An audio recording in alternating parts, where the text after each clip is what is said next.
ഞാൻ സർവ്വവിജ്ഞാനകോശം കയറിയ ആളൊന്നുമല്ല. പക്ഷേ ഈ നാട്ടിൽ നടക്കുന്ന കാര്യങ്ങൾ എന്താണെന്ന് എനിക്കറിയാം. വലിയ ഗുണ്ടയാണെന്ന് പറയും. ഞാൻ ഇന്ന് വരെ ഒരു ഈച്ചയെ പോലും കൊന്നിട്ടേ ഇല്ല. ഞങ്ങൾ തൊഴിലാളി വർഗ പാർട്ടിയും മറ്റവരെല്ലാം മുതലാളി വർഗ പാർട്ടി എന്ന് പറഞ്ഞ പോലെ അങ്ങനെ ആൾക്കാർ പറയുന്നതാ. ഞങ്ങൾക്കെന്താ ശത്രുത? ഒരു ശത്രുതയില്ല. ഇപ്പോൾ ഈ വിജയോത്സവം കഴിഞ്ഞ ശേഷം ഇങ്ങനെ ആളുടെ പാടി പോരുത്തുകയല്ലേ. ഇത്രയും മാത്രം പാടി പോരുത്താനൊന്നുമില്ല. നമ്മൾ ഈ പഴഞ്ച മുദ്രാവാക്യത്തിലൊന്നും ഒരു വിലയില്ല. CPM-നെ സംബന്ധിച്ചിടത്തോളം സത്യമുള്ള പാർട്ടിയാണ്. സത്യം ഇന്നല്ലെങ്കിൽ നാളെ തിരിച്ചറിയുന്നൊരു തെളിവാണ് ഞാനൊക്കെ ഈ ഉത്തരവാദിത്തത്തിരിക്കും. പ്രൈം മിനിസ്റ്ററുടെ ഫോട്ടോ എല്ലാ സ്കൂളിലും വയ്ക്കണം. അപ്പോൾ അതൊന്നും നമുക്ക് കേരളത്തിൽ പ്രായോഗികമല്ല എന്നുള്ളതിലേ പറഞ്ഞു. രഹസ്യമാണ്, പറയുന്നതിന് പ്രശ്നമൊന്നുമില്ല. കാരണം നാട്ടിലൊക്കെ ജനങ്ങൾ അറിഞ്ഞിട്ടുള്ളതാണ്. 103 പോസ്കോ കേസുകൾ നമ്മുടെ കൈവശമുണ്ട്.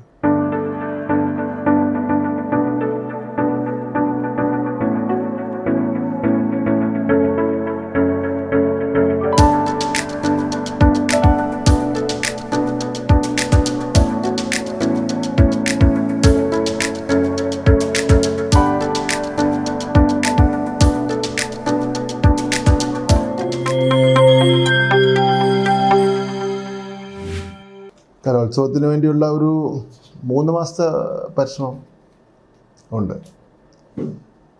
ഇതൊരു കൂട്ടായ പരിശ്രമത്തിൻ്റെ അടിസ്ഥാനത്തിലാണ് ഇത്രയും കുറ്റമറ്റതായി വിജയിപ്പിക്കുന്നതിന് വേണ്ടി കഴിഞ്ഞിട്ടുള്ളത്. സാധാരണഗതിയിൽ ഉദ്യോഗസ്ഥർ മാത്രമാണ് ഇത്തരം കലോത്സവങ്ങളുടെ നേതൃത്വം വഹിക്കുന്നത്. അതിൽ നിന്ന് വ്യത്യസ്തമായി ഒരു ജനാധിപത്യ സംവിധാനത്തിൽ നടക്കേണ്ട രീതിയിൽ ഉദ്യോഗസ്ഥന്മാരല്ലാതെ ഉള്ള ജനപ്രതിനിധികളും നാട്ടുകാരും കലാരംഗവുമായി താല്പര്യമുള്ളവരും എല്ലാം ഒത്തുചേർന്നുകൊണ്ടുള്ള ഒരു നീക്കമായിരുന്നു 63ാമത് കലോത്സവത്തിൽ നാം കണ്ടത്. പിന്നെ കഴിഞ്ഞ വർഷങ്ങളിലും കഴിഞ്ഞ കാലങ്ങളിലും ഉണ്ടായിട്ടുള്ള ഒരു അനുഭവത്തിൻ്റെ അടിസ്ഥാനത്തിൽ എന്തൊക്കെ എവിടെ വേണം, എങ്ങനെ വേണം, എന്ത് വേണ്ട, ഈ കാര്യങ്ങളെ സംബന്ധിച്ചിടത്തോളം നമ്മൾ തീരുമാനിച്ചു. എന്ന് മാത്രമല്ല, കലോത്സവത്തിൻ്റെ ഓരോ ദിവസവും കലോത്സവം ആരംഭിച്ച് കഴിഞ്ഞ ശേഷം ഓരോ ദിവസവും അന്ന് വൈകുന്നേരം ഇരുന്ന് 25 സ്റ്റേജുകളെ സംബന്ധിച്ചിടത്തോളം റിവ്യൂ നടത്തി അവിടെ വന്നിട്ടുള്ള കുറവുകളെ സംബന്ധിച്ചുള്ള മനസ്സിലാക്കി കാര്യങ്ങൾ ചെയ്യുമായിരുന്നു. ഇതിൽ ഏറ്റവും പ്രധാനപ്പെട്ട കാര്യങ്ങൾ ഒന്ന് സമയം, നേരത്തെ സൂചിപ്പിച്ചിട്ടുള്ള സമയത്തിൻ്റെ കാര്യം തന്നെയാണ്. സാധാരണ കലോത്സവങ്ങളുടെ ഒരു പരാതി എന്ന് പറയുന്നത് രാവിലെ 9:30 മണിക്കെന്ന് പറഞ്ഞ് ടൈം ടേബിൾ ഇറക്കും. ആരംഭിക്കുന്നത് 11 മണിയായിരിക്കും. അവസാനിക്കുന്നത് നേരെ വെളുത്തിന് ശേഷമായിരുന്നു. ഇപ്രാവശ്യം 9:30 മണിക്ക് ഞാൻ മിക്കവാറും എല്ലാ ദിവസവും മെയിൻ സ്റ്റേജിൽ എത്തുമായിരുന്നു. മറ്റ് പല സ്റ്റേജുകളിലും പോകാത്ത എന്താണെന്ന് ചോദിച്ചാൽ, മറ്റ് സ്റ്റേജുകളിലൊക്കെ ചെന്ന് അവിടെ ഇരിക്കുമ്പോൾ അവിടെ ഒരു ഡിസ്റ്റർബൻസ് ഉണ്ടാകും. ഒരു ഫോട്ടോ എടുക്കാനോ അതിന് ഇതിലൊക്കെ എന്നൊക്കെ പറഞ്ഞ് ആൾക്കാർ കുട്ടികളൊക്കെ ഒന്ന് കൂടി പ്രോഗ്രാം സംഘടിപ്പിക്കുന്നതിന് വേണ്ടി ബുദ്ധിമുട്ടുണ്ട്. അതുകൊണ്ട് എല്ലാ സ്റ്റേജിലും പോയിട്ട് ഇതിപ്പോൾ നാടകത്തിനൊക്കെ പോയപ്പോൾ അവിടെ കയറാൻ പറ്റാത്ത രൂപത്തിലുള്ള വലിയ തിരക്കായിരുന്നു. ഞാൻ പിന്നെ ഏറ്റവും പുറകെ നിന്ന് കാര്യങ്ങൾ മനസ്സിലാക്കിയിട്ട് പോവുകയായിരുന്നു. അപ്പോൾ അതുകൊണ്ട് ഇപ്രാവശ്യത്തെ പരാതി എന്ന് വെച്ചാൽ, നിങ്ങൾ നേരത്തെ തീർത്തു എന്നുള്ളതാണ് പരാതി. നമ്മുടെ ഈ കലാപരിപാടികളൊക്കെ കാണാൻ വേണ്ടി സാധാരണഗതിയിൽ വീട്ടിലെ അത്യാവശ്യ കാര്യങ്ങളെല്ലാം ഒതുക്കിയ ശേഷം ഒരു 8-8:30 മണിയൊക്കെ ആകുമ്പം രാത്രി ഇറങ്ങും. ആ സമയത്തൂടെ തീർന്നു കഴിഞ്ഞു. ഒരു ദിവസം പിന്നെ മുഹമ്മദ് റിയാസ് വന്നായിരുന്നു മെയിൻ സ്റ്റേജിൽ. 8:30 മണിക്ക് പ്രോഗ്രാം തീർന്നു. പിന്നെ അവിടെ നിന്ന് കളിച്ച കുട്ടികളുമായിട്ട് ആശയവിനിമയമൊക്കെ നടത്തി അവരുടെ കൂടെയൊക്കെ പങ്കുവച്ച് ഒക്കെ അങ്ങ് പോവുകയും ചെയ്തു. അപ്പോൾ രാവിലെ കൃത്യമായിട്ട് അവസാനിക്കുന്നു എന്ന് പറഞ്ഞാൽ അതിന് കുറേ കാര്യങ്ങളുടെ പ്രശ്നമുണ്ട്. ഒന്ന്, കൃത്യമായ ജഡ്ജസിനെ കൊണ്ടെത്തിക്കുക എന്നുള്ളതാണ് ഏറ്റവും പ്രധാനപ്പെട്ട കാര്യം. പലപ്പോഴും സ്റ്റേജിൽ ജഡ്ജസിനെ കിട്ടാറേയില്ല. യഥാർത്ഥ ജഡ്ജസ് നേരത്തെ വിളിച്ചുകൊണ്ട് വന്നാൽ തന്നെ ജഡ്ജസ് ചെല്ലുമ്പോൾ പറയും ഞാൻ ഡ്രസ്സ് ചെയ്തില്ല, ഒന്നും മറുപടി പറയാൻ പറ്റില്ലല്ലോ, ആഹാരം കഴിച്ചില്ല, അല്ലെങ്കിൽ എൻ്റെ ഒരു ഗസ്റ്റ് ഇപ്പം വരും. അപ്പോൾ ആ സമയത്ത് അവരെ സംബന്ധിച്ചില്ല അവർ ലാസ്റ്റ് വേർഡ് തന്നെയാണ്, നമുക്ക് ഒന്നും ചെയ്യാൻ പറ്റില്ല. അപ്പോൾ അതെല്ലാം അങ്ങനെയൊക്കെ താമസിക്കാറുണ്ട്. അതിനെ മുൻകരുതലെടുത്തിരുന്നു. രണ്ടാമത്തെ കാര്യം, ജഡ്ജസിൻ്റെ പരമാവധി ഞങ്ങൾ പ്രാവശ്യം 3 വർഷം ഇരുന്ന ആൾക്കാരെ ഒഴിവാക്കിക്കൊണ്ടുള്ള ആൾക്കാരെ എടുത്തിട്ടുണ്ട്. കഴിഞ്ഞ വർഷം ചെയ്തത് തന്നെയാണ് അവരുടെ ക്വാളിഫിക്കേഷൻ അനൗൺസ് ചെയ്യുക എന്നത്. രണ്ടാമത്തെ കാര്യം, സ്റ്റേജ് മാനേജേഴ്സിന് നല്ലവണ്ണം ക്ലാസ് കൊടുത്തിരുന്നു. അവർക്ക് ഒരു ദിവസം നീണ്ടു നിൽക്കുന്ന ഒരു ക്ലാസ് തന്നെയാണ് എങ്ങനെ സ്റ്റേജ് മാനേജ് ചെയ്യണം. അപ്പോൾ സ്റ്റേജ് മാനേജർ ഉണ്ടാവും, അസിസ്റ്റൻ്റ് മാനേജർ ഉണ്ടാവും, ഒരു വിദ്യാഭ്യാസ ഡെപ്യൂട്ടി ഡയറക്ടർ, ഇതിൻ്റെ മുകളിലൊരു ചുമതലക്കാരനുണ്ടാവും. ചുരുക്കി പറഞ്ഞാൽ കർട്ടൻ വലിക്കുന്നത് ആരായിരിക്കണം, അത് പ്രധാനപ്പെട്ട കാര്യമാണല്ലോ. ആരായിരിക്കണം എന്ന് സംബന്ധിച്ചുള്ള തീരുമാനം എടുക്കും. മൈക്ക് ഓപ്പറേറ്ററിൻ്റെ ഭാഗത്തുനിന്ന് ഒരാളുണ്ടാവണം എന്ന് പറഞ്ഞു. അപ്പോൾ അവിടെ ഒരു കഥാപ്രസംഗം എന്തെങ്കിലും ഒരു പ്രസംഗമോ കഥാപ്രസംഗമോ നടന്നുകൊണ്ടിരുന്ന സമയത്ത് ഒരു മൈക്ക് തകരാറായാൽ അവിടെ ഇരിക്കുന്നവർക്കാർക്കും ശരിയാക്കാൻ വേണ്ടി പറ്റില്ലല്ലോ. അതാരായിരിക്കണം എന്നെ സംബന്ധിച്ചിടത്തോളം. പിന്നെ റിസൾട്ട് കൃത്യമായി തന്നെ പ്രസിദ്ധീകരിക്കുന്നതിന് വേണ്ടി കൈറ്റിനെ ചുമതലപ്പെടുത്തി അവർ ആ കൃത്യമായി തന്നെ നിർവഹിച്ചു. പിന്നെ മാധ്യമങ്ങൾക്ക് എല്ലാ സൗകര്യങ്ങളും ഒരുക്കി കൊടുത്തിട്ടുണ്ട് എന്നുള്ളതായിരുന്നു കലോത്സവത്തിൽ. ഇപ്രാവശ്യം അവരൊന്നും പൈസയൊന്നും വാങ്ങിയില്ല. അടുത്ത വർഷം മുതൽ കിട്ടുന്ന ആഫീസിനൊക്കെ കുറച്ച് പൈസയൊക്കെ വാങ്ങണമെന്ന് പറഞ്ഞിരിക്കുകയാണ്. കാരണം തീരെ ദാരിദ്ര്യമുള്ളവരല്ലല്ലോ മാധ്യമം എന്ന് പറഞ്ഞാൽ, സ്റ്റോളുകൾക്ക്. പിന്നെ ഈ ജില്ലാ ഉത്സവങ്ങളിലും സ്കൂൾ ഉത്സവങ്ങളിലും കുറേ പരാതികൾ വന്നിട്ടുണ്ട്.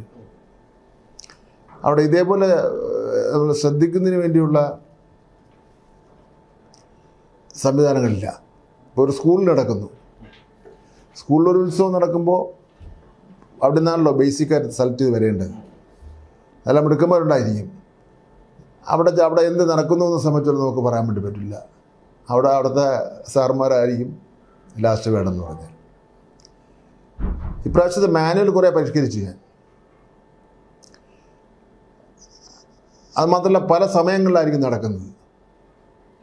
അപ്പം അതുകൊണ്ട് അടുത്ത പ്രാവശ്യം മുതൽ സ്കൂളുകളിൽ ഇതെങ്ങനെ നടത്തണമെന്ന് സംബന്ധിച്ചിടത്തോളം ഒരു മാനുവലിൽ ഒരു പരിഷ്കാരം ഉണ്ടാക്കാൻ വേണ്ടി പോവുകയാണ്. എന്ന് മാത്രമല്ല സ്കൂളുകളിലെ ജഡ്ജസിനെ വിളിക്കുന്നത് എങ്ങനെയായിരിക്കും സംബന്ധിച്ചോളം തീരുമാനിക്കാൻ വേണ്ടി പോവുകയാണ്. ഈ സ്കൂളിൽ നടത്തുന്നതിന് വേണ്ടി സ്കൂളിൽ കാര്യങ്ങൾ നടക്കുമ്പോൾ വിദ്യാഭ്യാസ ഡിപ്പാർട്ട്മെൻറ്റിൽ നിന്ന് ഒരു ഒബ്സർവർ ഉണ്ടാവും അവിടെ. ഇപ്പോൾ സ്വർണ്ണക്കപ്പിന് വേണ്ടി 1 പോയിൻ്റ് വ്യത്യാസമായിരുന്നല്ലോ. ഞാനാകെ സ്റ്റേജിലിരുന്ന് വേർക്കുകയാണ് ഭയങ്കരമായിട്ട്. കാര്യം എന്ന് വെച്ചാൽ 1 മാർക്കിൻ്റെ വ്യത്യാസമാണ്. സാധാരണ ലാസ്റ്റ് ദിവസത്തിൻ്റെ മത്സരത്തിൽ നിന്ന് അപ്പീൽ അനുവദിക്കാറില്ല. ഇപ്രാവശ്യം അപ്പീൽ അനുവദിച്ചു. 1-2 അപ്പീൽ 2-3 അപ്പീൽ അനുവദിച്ചെന്ന് തോന്നുന്നു. അപ്പീൽ അനുവദിച്ച 1 മാർക്കിൻ്റെ വ്യത്യാസം. 1 മാർക്കിൻ്റെ പുറകെ നിൽക്കുന്നവൻ ഒരു പ്രശ്നം ഉണ്ടാക്കിയെങ്കിലോ? ഇത്രയും നന്നായി കഷ്ടപ്പെട്ട് നടത്തി വന്ന മുഴുവൻ കാര്യങ്ങളും കുഴപ്പത്തിലാവില്ലേ? പക്ഷേ വളരെ 1 മാർക്കിൻ്റെ വ്യത്യാസമാണെങ്കിലും അവരത് അക്സെപ്റ്റ് ചെയ്തു, നന്നായി മാറി. മറ്റൊരു കാര്യം, ഇവിടെ തിരുവനന്തപുരത്ത് വെച്ചാണ് നടന്നത്. തിരുവനന്തപുരത്ത് വെച്ചാൽ ഈ മേളയുടെ ഒരു ബഹളമാണ്. ഇപ്പോൾ തന്നെ ഇവിടെ ഫിലിം ഫെസ്റ്റിവൽ ഒരാഴ്ച കാലം നീണ്ടത്. അത് കഴിഞ്ഞ് പുഷ്പോത്സവമായി. അത് കഴിഞ്ഞിട്ടാണ് നമ്മുടെ മേള വരുന്നത്. മറ്റ് സ്ഥലങ്ങളിലൊക്കെ ആണെങ്കിൽ പിന്നെ ഇങ്ങനെ ഒരു ഇതില്ലല്ലോ. ഇപ്പോൾ നമ്മുടെ ആളെ കൂടെ കണ്ട് ഇതിനൊക്കെ വലിയ ദേശീയ അന്തർദേശീയ പ്രശസ്തി ആർജിച്ച നടിമാരും നടന്മാരും ഒക്കെയാണ് ഇവിടെ വന്നിട്ട് പോകുന്നത്. ഡാൻസൊക്കെ നൃത്തത്തിലൊക്കെ അങ്ങനെയൊക്കെ ഉള്ള ഒരാളാണ് വരുന്നത്. പക്ഷേ ഇപ്രാവശ്യം അങ്ങനെയല്ലായിരുന്നു. ആൾ നല്ല പങ്കെടുത്തുണ്ടായിരുന്നു. സമാന സമ്മേളനത്തിലൊക്കെ 20,000-ലധികം വരുന്ന ആൾക്കാർ ഉണ്ടായിരുന്നു. പിന്നെ ഇതിൽ ഞങ്ങൾ ശ്രദ്ധിച്ചൊരു പ്രധാനപ്പെട്ട കാര്യം അക്കോമഡേഷൻ സെൻറ്റേഴ്സാണ്. എപ്പോഴും പരാതിയാണ്. വെള്ളം ഉണ്ടാവില്ല, വെളിച്ചം ഉണ്ടാവില്ല, ബാത്റൂം വൃത്തി ഉണ്ടാവില്ല. അതെല്ലാം നമ്മളത് കൃത്യം 2-3 നിലവാരത്തിൽ പരിശോധന നടത്തി ശരിയാക്കിയിട്ടുണ്ട്. മറ്റൊരു കാര്യം ഭക്ഷണമാണ്. ഭക്ഷണത്തിന് നമ്മൾ തന്നെ പഴയുടെ മോഹനൻ നമ്പൂരി കൊടുക്കുന്നതല്ല, ഓപ്പൺ ടെൻഡറാണ്. പഴയുടെ മോഹനൻ നമ്പൂരി 25 വർഷക്കാലം പൂർത്തീകരിച്ച് അദ്ദേഹത്തിൻ്റെ ഒരു പേരും പെരുമയും തന്നെ യുവജനോത്സവം വഴിയാണ് കിട്ടിയിട്ടുള്ളത്. ഞാൻ ഇച്ചിരി കാശൊന്നും കുറയ്ക്കുന്നില്ല. അങ്ങനെ വന്നവരെ ആരെയും നമ്മൾ തടഞ്ഞിട്ടേ ഇല്ല. സാധാരണഗതിയിൽ നമ്മൾ ബാഡ്ജും എല്ലാവരും കൂപ്പൺ കൊടുത്തിരുന്നു. പക്ഷേ ആ കൂപ്പണൊന്നും വാങ്ങിയ വന്നവർക്കെല്ലാം ഈ പഴയടം നമ്പൂതിരിയുടെ പേരിങ്ങനെ കിടക്കുന്നതുകൊണ്ട് പഴയടം മോഹനൻ നമ്പൂതിരിയുടെ ഭക്ഷണവും പായസവും ഒന്ന് കുടിക്കാമെന്ന് മാത്രം കരുതി ഇതിന് വേണ്ടി മാത്രം വന്നവരുണ്ട്. കലോത്സവ സ്ഥലത്തേക്ക് പോയി കാണില്ല, ഒരു വേദിയിലും പോയി കാണില്ല. ആകെ പോകുന്ന വേദി എന്ന് പറഞ്ഞാൽ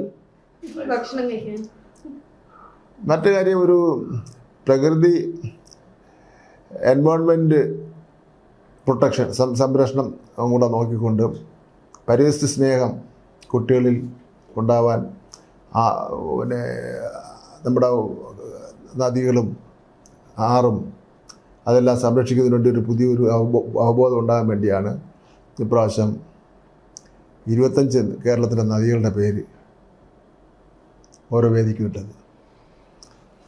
ഭാരതപ്പുഴയിൽ നിന്നാണ് മെയിൻ വെന്യൂവിൻ്റെ പേരിട്ടത്, സെൻട്രൽ സ്റ്റേഡിയം. അതെ, അപ്പോൾ MDയുടെ ഏറ്റവും പ്രിയപ്പെട്ട പേര് നിളയുന്നതാണല്ലോ ഭാരതപ്പുഴയെ കൊടുത്തിരിക്കുന്നത്. അപ്പോൾ അതിൻ്റെ രണ്ടാമത് പിന്നെ മാറ്റി MD നിള എന്ന് പേര് മാറ്റി. അതും ആൾക്കാർക്കൊക്കെ എല്ലാം വലിയ സന്തോഷവും ഒക്കെ ആയിരുന്നു. പിന്നെ ഈ കുട്ടികളുടെ ഞങ്ങളത് വളരെ ഗൗരവമായിട്ട് എടുത്തില്ല. ഉൽപ്പന്ന പിരിവ് വളരെ ചെറിയ തോതിൽ ഞങ്ങളതിൽ ശ്രദ്ധ വച്ചേ ഉള്ളൂ. പക്ഷെ എന്നാലും ഒരുപാട് സാധനങ്ങൾ കിട്ടിയായിരുന്നു ഉൽപ്പന്നത്തിന്. അടുത്ത വർഷം മുതൽ ഒരു നല്ലൊരു ക്യാമ്പയിനൊക്കെ നടത്തിയാൽ നമുക്ക് കലോത്സവം നടത്തുന്നതിന് വേണ്ടിയുള്ള മുഴുവൻ ചിലവും ഈ ഉൽപ്പന്ന പിരിവ് എന്ന് തന്നെ ഉണ്ടാവുമെന്നാണ് തോന്നുന്നത്. എല്ലാ കുട്ടികൾക്കും താല്പര്യമാണ്. ഒരു തേങ്ങയെങ്കിലും ഒരു വീട്ടിൽ നിന്ന് കൊടുത്തു വിടും. ഒരു കുട്ടി ഒരു തേങ്ങ കൊണ്ടുവന്നാൽ തന്നെ 37 ലക്ഷം തേങ്ങയായി കേരളത്തിനാകെ. ഒരു മാർക്കിന്റെ വ്യത്യാസമൊക്കെ വന്നിട്ട് സ്പോർട്സ്മാൻ സ്പെഷ്യൽ ചെയ്തു എന്ന് പറഞ്ഞു. പക്ഷേ കഴിഞ്ഞ ഈ ജില്ലാതലത്തിൽ മിനിസ്റ്ററിന്റെ ഭാഗത്താണ് നടക്കുമ്പോൾ അത്ര നല്ല കാര്യങ്ങളല്ല കണ്ടത്, ചില തെറ്റായ പ്രവണതകൾ ഉണ്ടായി. അതിനുശേഷം വിദ്യാഭ്യാസ വകുപ്പ് വളരെ കർശനമായിട്ട് ഈ മേള നടക്കുന്നതിന് മുമ്പ് പറഞ്ഞിരുന്നു ഇത്തരം പ്രവണതകൾ ഒഴിവാക്കണം എന്നുള്ളൊരു അപ്പീൽ കൊടുത്തിരുന്നു ടീച്ചേഴ്സിനോടും സ്റ്റുഡൻസിനോടും. അതിന് എന്തെങ്കിലും ഫലവത്തായതാണോ ഇത്? അതിനൊരു കാരണമാണോ? അല്ല, ഞങ്ങൾ ജില്ലാമേളയിൽ വന്നിട്ടുള്ള സംബന്ധിച്ചിടത്തോളം ഉള്ള പരാതികൾ നമുക്ക് ഒരു അവിടുത്തെ അപ്പീൽ തീരുമാനം എടുത്തു കഴിഞ്ഞാൽ പിന്നെ കോടതിക്ക് തീരുമാനിക്കാൻ പറ്റും. മന്ത്രിക്കോ വിദ്യാഭ്യാസ ഡയറക്ടറോ വിദ്യാഭ്യാസ സെക്രട്ടറിക്കോ തീരുമാനിക്കാൻ വേണ്ടി പറ്റില്ല.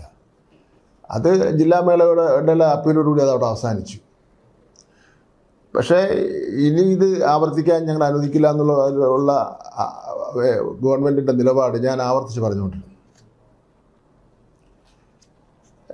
അങ്ങനെയുള്ളവരെ നമ്മൾ കർശനമായി നടപടി സ്വീകരിക്കും എന്നുള്ള നിലയിലുള്ള നിലപാട് സ്വീകരിച്ചിരുന്നു.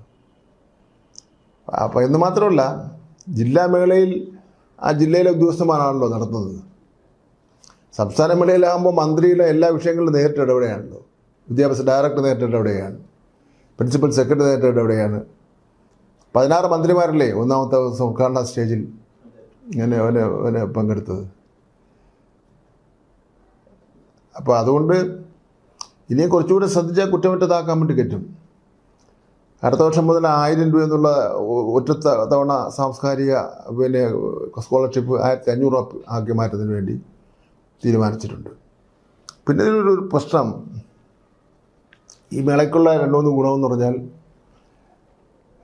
ഒന്ന് തദ്ദേശ കലകൾ ആദ്യമായി ഈ മേളയിൽ അവതരിപ്പിക്കപ്പെടാൻ വേണ്ടി കഴിഞ്ഞു എന്നുള്ളതാണ്.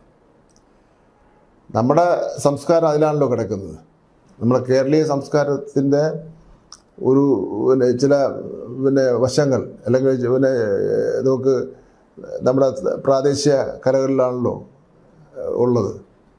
ആ പ്രാദേശിക കലകളിൽ ഒരുപാട് സന്ദേശം സമൂഹത്തിന് കൊടുക്കുന്ന ആയിട്ടുണ്ടല്ലോ. അപ്പോൾ ആ കലകളെല്ലാം അസ്തമിച്ചുകൊണ്ടിരിക്കുകയാണ്. അപ്പം അങ്ങനെ 5 പ്രാദേശിക കലകൾ നമുക്ക് ഈ പ്രാവശ്യം കൊണ്ടുവരാൻ വേണ്ടി പറ്റി. അതിൽ നമ്മൾ നോക്കിയപ്പോൾ ഈ പ്രാദേശിക കലകൾ എന്താണെന്ന് നോക്കാൻ വേണ്ടിയും അറിയാൻ വേണ്ടിയും ഈ നമ്മുടെ കനകക്കുന്നിലെ നിശാഗന്ധിയിൽ വൻ തിരക്കായിരുന്നു. ടൂറിസ്റ്റുകളും വന്ന് നമ്മുടെ കോവളത്ത് വന്ന ടൂറിസ്റ്റുകളൊക്കെ ധാരാളം വന്ന് നോക്കുന്ന സാഹചര്യം ഉണ്ടായി. പക്ഷെ അതിൽ ഞങ്ങൾ കുറച്ച് പ്രയാസപ്പെട്ടു ജഡ്ജസിനെ സംഘടിപ്പിക്കാൻ വേണ്ടി. പക്ഷെ ഇപ്പോഴാണ് നമ്മൾ അന്വേഷിച്ചിറങ്ങിയപ്പോഴാണ് മനസ്സിലാക്കി ഈ കലകളിൽ റിസർച്ച് ചെയ്യുന്ന കുട്ടികൾ ഒരുപാട് കുട്ടികളുണ്ട്. അവരെയൊക്കെയാണ് പിന്നെ നമ്മൾ ജഡ്ജസൊക്കെ ആയിട്ട് ഇരുത്തിയത്. ഒരു നേട്ടം ഇതിലുകൊണ്ട് ഉണ്ടായിട്ടുള്ള അതാണ്. പിന്നെ മറ്റൊരു കാര്യം ഉള്ളത് പെൺകുട്ടിയിലാണ് ഏറ്റവും കൂടുതൽ ഉള്ളത്. ആൺകുട്ടികളും പെൺകുട്ടികളുടെ ഈ പാർട്ടിസിപ്പൻസിൽ എണ്ണം നോക്കുമ്പോൾ പെൺകുട്ടിയിലാണ് ഏറ്റവും കൂടുതലുള്ളത്. പിന്നെ ഈ ആദ്യമേ തന്നെ 2 കാര്യം ആവർത്തിച്ചുകൊണ്ടിരുന്നു ഞങ്ങൾ. കുട്ടികൾ തമ്മിലുള്ള മത്സരമായിരിക്കണം, രക്ഷകർത്താക്കൾ തമ്മിലുള്ള മത്സരമാവല്ലേ. നാടകം ടീച്ച് കലാപരിപാടികൾ പഠിപ്പിക്കുന്ന അധ്യാപകർ തമ്മിലുള്ള മത്സരമാവാൻ വേണ്ടി പാടില്ല. ഈ കേരളത്തിലെ ഏത് കലാരൂപം എടുത്തു കഴിഞ്ഞാൽ പഠിപ്പിക്കുന്നതെല്ലാം ഏതാണ്ട് ഒരേ ടീച്ചർമാരും ഒക്കെ തന്നെയല്ലേ. അവർക്കെല്ലാം അങ്ങോട്ടും ഇങ്ങോട്ടുമൊക്കെ നല്ല ബന്ധങ്ങളാണല്ലോ. കഴിഞ്ഞ ദിവസം ഏതോ ഒരു വിദ്യാഭ്യാസ ഡയറക്ടർ ഒരു ഇൻ്റർവ്യൂ ഞാൻ പത്രത്തിൽ കണ്ടു. എൻ്റെ വസ്തുതയൊന്നും എനിക്കറിയില്ല. ഒരു ജഡ്ജസിന് ഒരു പാർട്ടിസിപ്പൻ്റ് എൻ്റെ രക്ഷകർത്താക്കൾ നിർദ്ദേശം കൊടുത്തിരുന്നു, എൻ്റെ മോള് പിച്ചിപ്പ് വെച്ചുകൊണ്ടായിരിക്കും വരുന്നത്. നമ്പറിൽ പറയാൻ ജഡ്ജസിന് പറയാൻ പറ്റില്ലല്ലോ. അങ്ങനെയൊക്കെയുള്ള തമാശകളൊക്കെ ഉണ്ട്. പിന്നെ ഒരു സ്ഥിരം കാണുന്ന ഒരു പ്രവണത ഇപ്രാവശ്യം അവസാനിപ്പിക്കാൻ വേണ്ടി പറ്റി. മോഹിനിയാട്ടം 14 ജില്ലയിൽ നിന്ന് 14 പേരും ഒരു 5 പേര് ഒന്ന് വച്ചുള്ളൂ, 20 പേര്, 14 5 19 ആളുകൾ. നമ്പറെല്ലാം ചെസ്റ്റ് നമ്പറെല്ലാം കൊടുത്തിട്ട് ഫസ്റ്റ് ക്ലാസ് സെക്കൻഡ് ക്ലാസ് വിളിച്ചാലും കയറില്ല. അവർ വളരെ ദൂരെ മാറി നിൽക്കും. ആദ്യം കയറുന്ന കുട്ടികളുടെ കളി കണ്ട ശേഷം അതിനെ ബദലായി ഉള്ള പെർഫോമൻസിന് വേണ്ടി പ്രാവശ്യം നമ്മൾ തീരുമാനം എടുത്തു. First class second class third class അത് കഴിഞ്ഞാൽ ക്യാൻസലാക്കിയിരിക്കും. അങ്ങനെ ഏതോ ഒന്നും ക്യാൻസലാക്കുകയും ചെയ്തിട്ടുണ്ട്. അതൊരു കടുത്ത തീരുമാനമാണ് എടുത്തത്. സാറിന് അങ്ങനെ ക്യാൻസലാക്കിയാൽ പിന്നെ ഇവിടെ റോഡിൽ കളിയാണ്. ഞാനിപ്പോൾ ആദ്യമേ തന്നെ പറഞ്ഞു, റോഡിൽ കളിയുണ്ടോയെന്ന് നമ്മൾ പേടിക്കുകയില്ല. റോഡിൽ കളിക്കുന്ന അടുത്ത വർഷത്തെ യുവജനോത്സവത്തിൽ പങ്കെടുക്കില്ല. അതിനൊരു അച്ചടക്കം വേണമല്ലോ കാര്യങ്ങൾക്കെല്ലാം. ഇപ്പം ഞങ്ങൾ തന്നെ ഇപ്പോൾ കായികമേള നടത്തി കൊച്ചിയിൽ, ഒളിമ്പിക്സ്, സ്കൂൾ ഒളിമ്പിക്സ് നടത്തി. ഫസ്റ്റ് ടൈമാണ്. അവിടെ ഏതാണ്ട് 14,000-ഓളം വരുന്ന കുട്ടികൾ പങ്കെടുത്തു. 14,000 കൂടുതൽ പങ്കെടുത്തു. ലോക ഒളിമ്പിക്സിൽ പങ്കെടുക്കുന്ന അത്ലറ്റ്സിനേക്കാൾ കൂടുതൽ ആളുകൾ പങ്കെടുത്തു. ലോക ഒളിമ്പിക്സ് ആണെങ്കിൽ ഭിന്നശേഷി കുട്ടികൾക്ക് പ്രത്യേകം എക്സ്ക്ലൂസീവ് സ്പോർട്സ് പ്രത്യേകം നടത്തുന്നത്. ഇത് ഞങ്ങൾ അവരെയും കൂടി ചേർത്ത് പിടിച്ചു. അവിടെ ഇതുപോലെ ഒരു 20-ലധികം പറഞ്ഞ വേദി ഉണ്ടായിരുന്നു. അവിടെയുള്ള കുട്ടികൾക്ക് നോൺ വെജിറ്റേറിയൻ ഫുഡും കൊടുത്തായിരുന്നു. അവിടെയും മോഹന നമ്പൂരി തന്നെയായിരുന്നു കൊടുത്തത്. നമ്പൂരി അവിടെ നിന്ന് കൊടുത്തു. അവിടെ ഇതെല്ലാം മാധ്യമങ്ങളൊക്കെ തന്നെ സഹകരണ മാധ്യമങ്ങളും അവർ മത്സരമായിരുന്നു. ഇത്രയും പ്രാധാന്യം സ്പോർട്സിന് കൊടുത്ത കാലഘട്ടമേ മാധ്യമങ്ങളിലായിരുന്നു. അവസാനം വന്ന് 2 സ്കൂളുകൾ അത് തർക്കം ഉന്നയിച്ചു. ബഹളമുണ്ടാക്കി, കുറച്ച് അലങ്കോലം ഉണ്ടാക്കി. ഭിന്നശേഷി കുട്ടികളുടെ പാട്ടും അവരുടെ ഉപകരണങ്ങളൊക്കെ തട്ടിപ്പറിച്ചു. അതിനെല്ലാം നേതൃത്വം കൊടുത്തത് വന്ന ടീച്ചർമാരാണ്. അതിലുള്ള കുട്ടികളാണ് ഇപ്പോൾ ദേശീയ മത്സരത്തിൽ പോയിട്ട് സ്വർണം വാങ്ങിയ കുട്ടികൾ. നമ്മൾക്ക് അടുത്ത നടപടി സ്വീകരിച്ചു. ഒരു അന്വേഷണ കമ്മീഷൻ വെച്ചു. അടുത്ത പിന്നെ സ്കൂൾ ഒളിമ്പിക്സിൽ ഇവരെ പങ്കെടുപ്പിക്കാൻ പറ്റില്ല എന്നുള്ള നിലയിലുള്ള തീരുമാനം എടുത്തു, ഡിസ്ക്വാളിഫൈ ചെയ്തു. അവരെല്ലാം വന്ന് അതിനുശേഷം വന്ന് 2 സ്കൂളുകാരും വന്ന് ഖേദം പ്രകടിപ്പിച്ച് മാപ്പെഴുത്തുനിന്ന് മേലെ ഞങ്ങൾ ഇത് ആവർത്തിക്കില്ല എന്ന് പറഞ്ഞ് ഞങ്ങളുടെ ഭാഗത്തുണ്ട് തെറ്റാണെന്ന് പറഞ്ഞു. അതിൻ്റെ അടിസ്ഥാനത്തിൽ ഞാൻ പറഞ്ഞു കുട്ടികളുടെയും സ്കൂളിൻ്റെയും ഭാവി ഓർത്തുകൊണ്ട് ഡിസ്ക്വാളിഫിക്കേഷൻ ഇപ്പോൾ ഒഴിവാക്കുന്നു. മറ്റ് പിന്നെ അധ്യാപകർക്ക് പേരിലുള്ള നടപടികൾ ഡിപ്പാർട്ട്മെൻറ്റ് തുടരും. അത് ഒരുപക്ഷെ കലാമേളയ്ക്ക് ഉപകരിച്ചിട്ടുണ്ടാണോ എനിക്ക് തോന്നുന്നത്. ഇതിലൊരു നമ്മൾ കുട്ടികളാകുമ്പോൾ നമുക്കൊരു അച്ചടക്കത്തിൻ്റെ പ്രശ്നമുണ്ട്. ഇപ്പം ഞാനുമൊക്കെ വിദ്യാർത്ഥി രാഷ്ട്രീയത്തിൽ നിന്ന് വന്നവരാണല്ലോ. നമ്മളപ്പോൾ ഓരോ സ്ഥാനങ്ങൾ വഹിക്കുമ്പോൾ അതനുസരിച്ചുള്ള വേഷം കെട്ടു എല്ലാവരും. അതുപോലെ മിനിസ്റ്റർ ഈ 2ാം പിണറായി ഗവൺമെന്റിന്റെ മിനിസ്റ്റേഴ്സിനെ അനൗൺസ് ചെയ്തപ്പോൾ ഏറ്റവും സർപ്രൈസിംഗ് ആയ ഒരു ചോയ്സ് ആയിരുന്നു എഡ്യൂക്കേഷൻ മിനിസ്റ്ററായിട്ട് സഖാവ് ശിവൻകുട്ടിയുടെ പേര് വന്നത്. ആദ്യം മിനിസ്റ്റർ തന്നെ പറഞ്ഞ പോലെ ഒരുപാട് ട്രോളുകളും മീമുകളും ഒക്കെ ഇറങ്ങിയ ആ സമയത്ത് ശ്രദ്ധിച്ചു കാണുമല്ലോ അല്ലേ? എല്ലാം ശ്രദ്ധിച്ച് പിന്നെ ഞാൻ കുറച്ച് സമയം നോക്കാറില്ലായിരുന്നു. ഈ അതൊരു നമുക്കൊരു സർപ്രൈസ് ചോയ്സ് ആയിരുന്നു. അതുപോലെ സഖാവിനും അതൊരു സർപ്രൈസ് ആയിരുന്നു. ഒരിക്കലെങ്കിലും വിദ്യാഭ്യാസ മന്ത്രിയായിട്ട് സ്വയം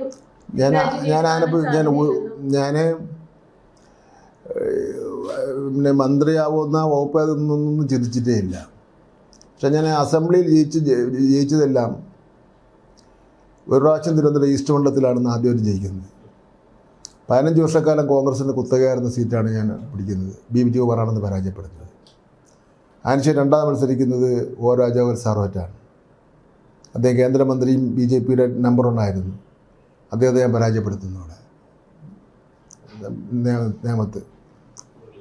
അടുത്ത പ്രാവശ്യം മത്സരിക്കുമ്പോൾ ഞാൻ തോക്കുന്നു. അവിടെ അന്ന് UDF പിടിച്ചത് വെറും 12,000 വോട്ട്. ചാരുപ്പാറ രവിയാണെന്ന് ചാരുപ്പാറ സുരേന്ദ്രൻപിള്ളയാണ് മത്സരിക്കുന്നത്. വെറും 12,000 വോട്ട് അത് മാറിയിട്ട് മത്സരിച്ചിരിക്കുന്നത്. അതിൻ്റെ അടുത്ത ഇപ്പോൾ ലാസ്റ്റ് ഇയർ മന്ത്രിയായ വർഷം മത്സരിച്ചത് പിന്നെ BJP സ്ഥാനാർത്ഥി കുമ്മനം രാജശേഖരൻ സാറായിരുന്നു. മുരളീധരൻ വന്ന് മത്സരിച്ചു, നമ്മൾ ജയിച്ചു. നിയമമണ്ഡലത്തിൽ എനിക്ക് ഏറ്റവും കൂടുതൽ വോട്ട് കിട്ടിയത് 59,000 വോട്ടാണ്. LDFന് വോട്ടൊരു 32,000 വോട്ടേ ഉള്ളൂ. അവിടെ LDFൻ്റെ ഒരു വോട്ടായിട്ട് കണക്കാക്കാൻ വരുന്നത്. അപ്പം ഈ ടോൾ ഇറക്കുന്നതിൽ എന്നെ ടാർഗറ്റ് ചെയ്തുകൊണ്ട് ടോൾ ഇറക്കുന്നതിൽ പിന്നെ BJP ഒരു ഉണ്ടായിരുന്നു, കോൺഗ്രസിൻ്റെ ഒരു കൂട്ടം ആൾക്കാരുണ്ടായിരുന്നു. അത് പിന്നെ അവർ തന്നെ തിരുത്തേണ്ടി വന്നു. ഇപ്പോൾ യുവജനോത്സവം കഴിഞ്ഞ ശേഷം ഇങ്ങനെ ആളുടെ പാടിപ്പോഴുത്തുകയല്ലേ, ഇത്രയും മാത്രം പാടിപ്പോഴുത്താനൊന്നുമില്ല എന്നുള്ള അഭിപ്രായം എനിക്കുള്ളത്. ഇതേ സംഗതി തന്നെ ഏതെങ്കിലും ഒരു വേദിയിൽ ഒരു കച്ചറ ഉണ്ടായിരുന്നെങ്കിൽ ഇവനെപ്പോലെ ഒരു നാറി ഇനി ഇവൻ ഇതും കൂടെ ഇനി പിള്ളേരെയും കൂടെ തുളച്ചിട്ടേ പോകുള്ളൂ എന്നുള്ള സംഗതി ആണ്. ഇപ്പോൾ ആദ്യം പിന്നെ ഞാൻ വിദ്യാഭ്യാസ മന്ത്രിയായി ചുമതലയെടുത്തപ്പോൾ എന്നോട് വിരോധമുള്ള ശത്രുക്കളിൽ അയാൾ യാതൊരു വിവരമില്ലാത്തവനാണ്, ഇയാൾക്ക് എഴുത്തുമാരിയെന്ന് പറഞ്ഞുകൂടാ, പിന്നെ അതാ കുട്ടികൾക്ക് തല്ലിപ്പിളിപ്പാണ് ഇത്. അപ്പം ഞാൻ പറഞ്ഞു ഞാൻ സർവ്വവിജ്ഞാനകോശം കയറിയ ആളൊന്നുമല്ല, പക്ഷേ ഈ നാട്ടിൽ നടക്കുന്ന കാര്യങ്ങൾ എന്താണെന്ന് എനിക്കറിയാം. ഞാൻ പിന്നെ 10-15 വർഷക്കാലം വിദ്യാർത്ഥി രംഗത്ത് നിന്ന് വിദ്യാഭ്യാസ പ്രശ്നങ്ങൾ തന്നെയാണ് കൈകാര്യം ചെയ്തിട്ടുള്ളത്. അത് സാധാരണക്കാരുടെ പ്രശ്നങ്ങളാണ്. ആ പ്രശ്നങ്ങൾ ഇപ്പോഴും നിൽക്കുക. ഒന്ന് വിദ്യാഭ്യാസ കച്ചവടം, അതിപ്പോഴും ഉണ്ട് നമ്മുടെ നാട്ടിൽ. 872 സ്കൂളുകൾ രജിസ്ട്രേഷൻ ഇല്ലാത്ത സ്കൂളുകൾ ലിസ്റ്റ് ചെയ്യാൻ എടുത്തിട്ടുണ്ട്. കാര്യം വെച്ചാൽ അവർ ചെയ്യുന്നത് എങ്ങനെയാണെന്ന് ചോദിച്ചാൽ, ഒരു വീട് വാടകയ്ക്ക് എടുക്കുക, 8-10 ടീച്ചർമാരെ അപ്പോയിൻറ്റ് ചെയ്യുക, ക്വാളിഫിക്കേഷൻ ഉണ്ടോ ഇല്ലെന്ന് ആരും നോക്കാനില്ല, അവർ ഫീസ് നിശ്ചയിക്കുക, അവർ സിലബസ് നിശ്ചയിക്കുക, അവർ പരീക്ഷ നടത്തുക, ഇതൊക്കെയാണ്. ഇപ്പോൾ ഞങ്ങൾ ഒരു പുതിയൊരു കാര്യം ഞാൻ വേറൊരുത്ത് പറയുന്നില്ല, ഇപ്പോൾ ഇന്ത്യൻ സ്പെഷ്യൽ ആദ്യമായിട്ട് പറയാൻ വേണ്ടി പോവുകയാണ്. ഈ വർഷം മുതൽ ഇപ്പം ഞാൻ നോക്കിയപ്പോൾ ലാസ്റ്റ് പരീക്ഷ നടന്നിട്ടില്ല ഇതൊരിക്കും. അതിന് മുമ്പേ ഞാൻ എങ്ങനെ അറിഞ്ഞെന്ന് ചോദിച്ചാൽ, പിന്നെ ഒരു എയ്ഡഡ് സ്കൂളിൽ, അൺഎയ്ഡഡ് സ്കൂളിൽ പിന്നെ പ്രവേശനത്തിനുണ്ട് 12ാം ക്ലാസ് പ്രവേശനത്തിനുണ്ട് ശുപാർശ കത്തിന് വേണ്ടി വന്നു. അപ്പം ഞാൻ പറഞ്ഞ SLC റിസൾട്ട് വന്നില്ലല്ലോ, പരീക്ഷ നടന്നില്ലല്ലോ. അല്ല, അതിപ്പോഴേ തന്നെ അവരുടെ അഡ്മിഷൻ ലിസ്റ്റ് തയ്യാറായി തുടങ്ങി. അപ്പം അത് ഒന്നത്. 1ാം ക്ലാസ്സിന് ഇപ്പോഴേ ടെസ്റ്റ് വയ്ക്കിയ കുട്ടികൾക്ക് അത് എന്തൊരു പീഡനമാണ്. അപ്പോൾ ഇതിന് രണ്ടിനും 1ാം ക്ലാസ്സിൻ്റെ അഡ്മിഷൻ ഒരേ സമയത്ത് തന്നെ കേരളത്തിൽ നടക്കുന്നതിന് വേണ്ടിയുള്ള ഒരു സംവിധാനം ഉണ്ടാക്കും. +1 അഡ്മിഷനും ഒരേ സമയത്ത് നടക്കുന്നതിനുള്ള സംവിധാനം ഉണ്ടാക്കും. 3 ടേം പരീക്ഷയും ഒരേ സമയത്ത് നടത്തുന്നതിന് വേണ്ടിയുള്ള സംവിധാനം ഉണ്ടാക്കും. അതിനുള്ള അധികാരവും അവകാശവും പൊതുവിദ്യാഭ്യാസ വകുപ്പിന് ഉണ്ട്. ഇപ്പോൾ 1ാം ക്ലാസ് 2ാം ക്ലാസ് അല്ല, പ്രീ പ്രൈമറിയും 1ാം ക്ലാസ്സും. കഴിഞ്ഞ ഒരു ദിവസം ഞാൻ മുഖ്യമന്ത്രിയെ കാണാൻ വേണ്ടി പോയപ്പോൾ CM ചോദിച്ചു, ഞാൻ പറഞ്ഞു ഞാൻ ഒരു കാര്യം അങ്ങോട്ട് പറയാൻ ആദ്യം അങ്ങോട്ടോട്. ഒരു ജപ്പാനിൽ നിന്ന് വന്ന ഒരു കക്ഷികൾ ഒരു എന്നെ ഒന്ന് കണ്ടിരുന്നു. അവർ പറഞ്ഞു CMന് വലിയ താല്പര്യമാണ് ഈ കുട്ടികളോടും പ്രൈമറി വിദ്യാഭ്യാസത്തിനോടൊക്കെ. അവിടെ ഈ 1ാം ക്ലാസ്സിലും പ്രീ പ്രൈമറിയിലൊന്നും കുട്ടികളെ ഒന്നും പഠിപ്പിക്കില്ല. കുട്ടികൾ ഹാപ്പിയസ്റ്റ് എഡ്യൂക്കേഷൻ. അവിടെ രാവിലെ വരിക, മണ്ണെന്താണെന്നോ അവനൊന്ന് നോക്കി മനസ്സിലാക്കുക, വെള്ളം എന്താണെന്ന് നോക്കി മനസ്സിലാക്കുക, അവന് പ്രകൃതിയും പിന്നെ അവന് പാലിക്കേണ്ട ഒരു മര്യാദകളും അവന് പാലിക്കേണ്ട ഒരു കുട്ടി വളർന്നു വരുമ്പോൾ പാലിക്കേണ്ട കാര്യങ്ങൾ മുഴുവനാണ് അവനെ മനസ്സിലാക്കിയത്.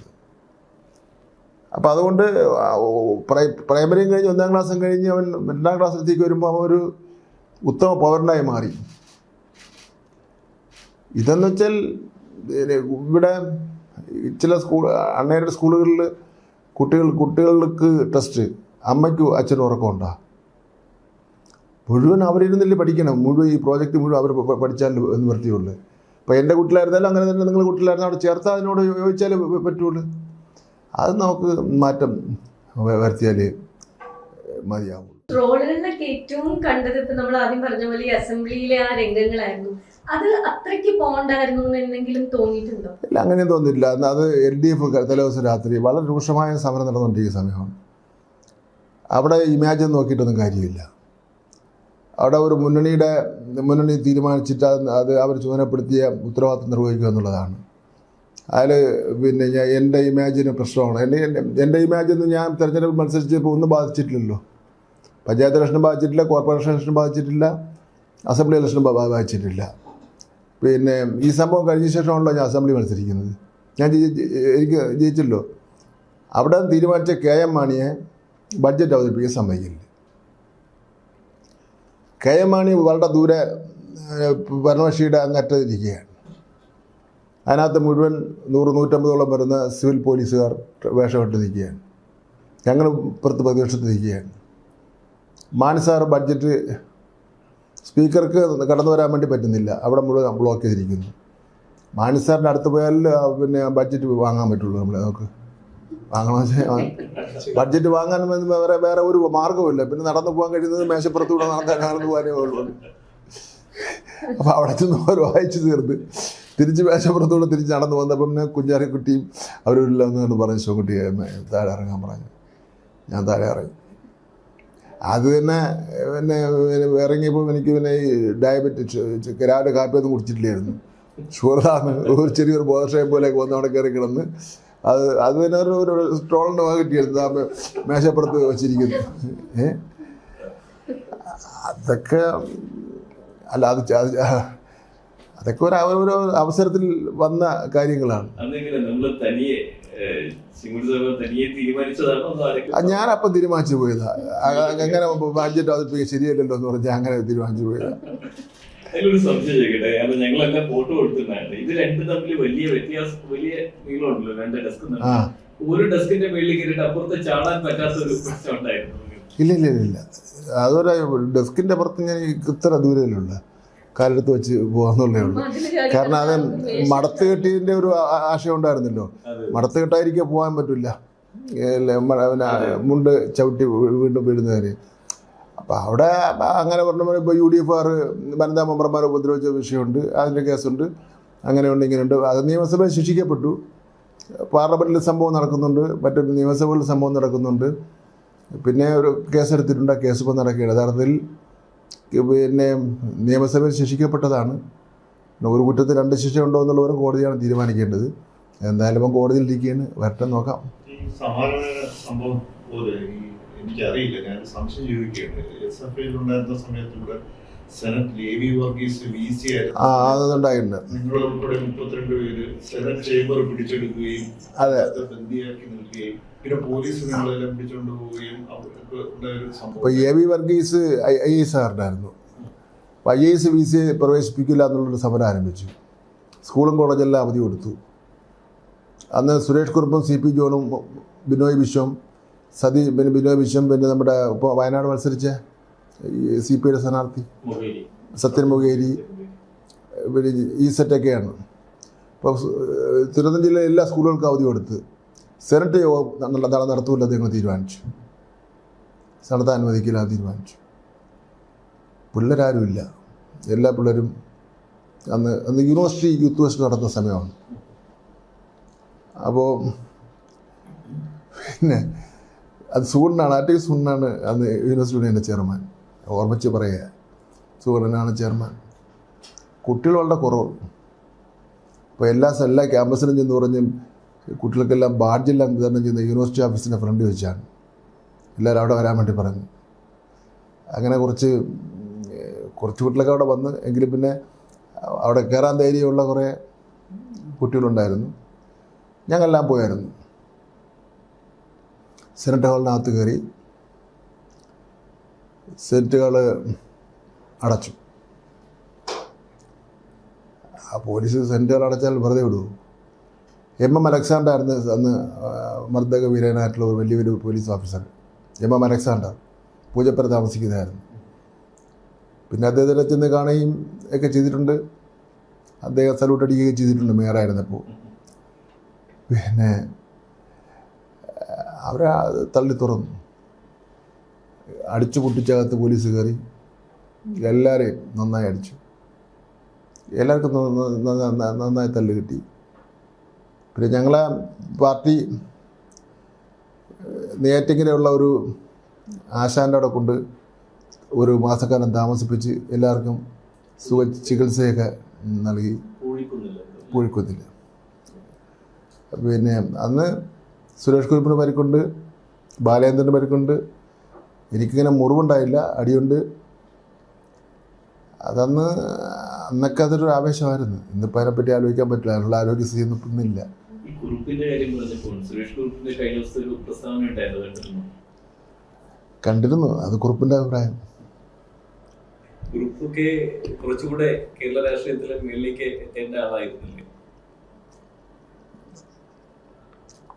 പാർട്ടിയാണല്ലോ, പല ഘടകങ്ങൾ വെച്ചിട്ടാണല്ലോ പാർട്ടി തീരുമാനിക്കുന്നത്.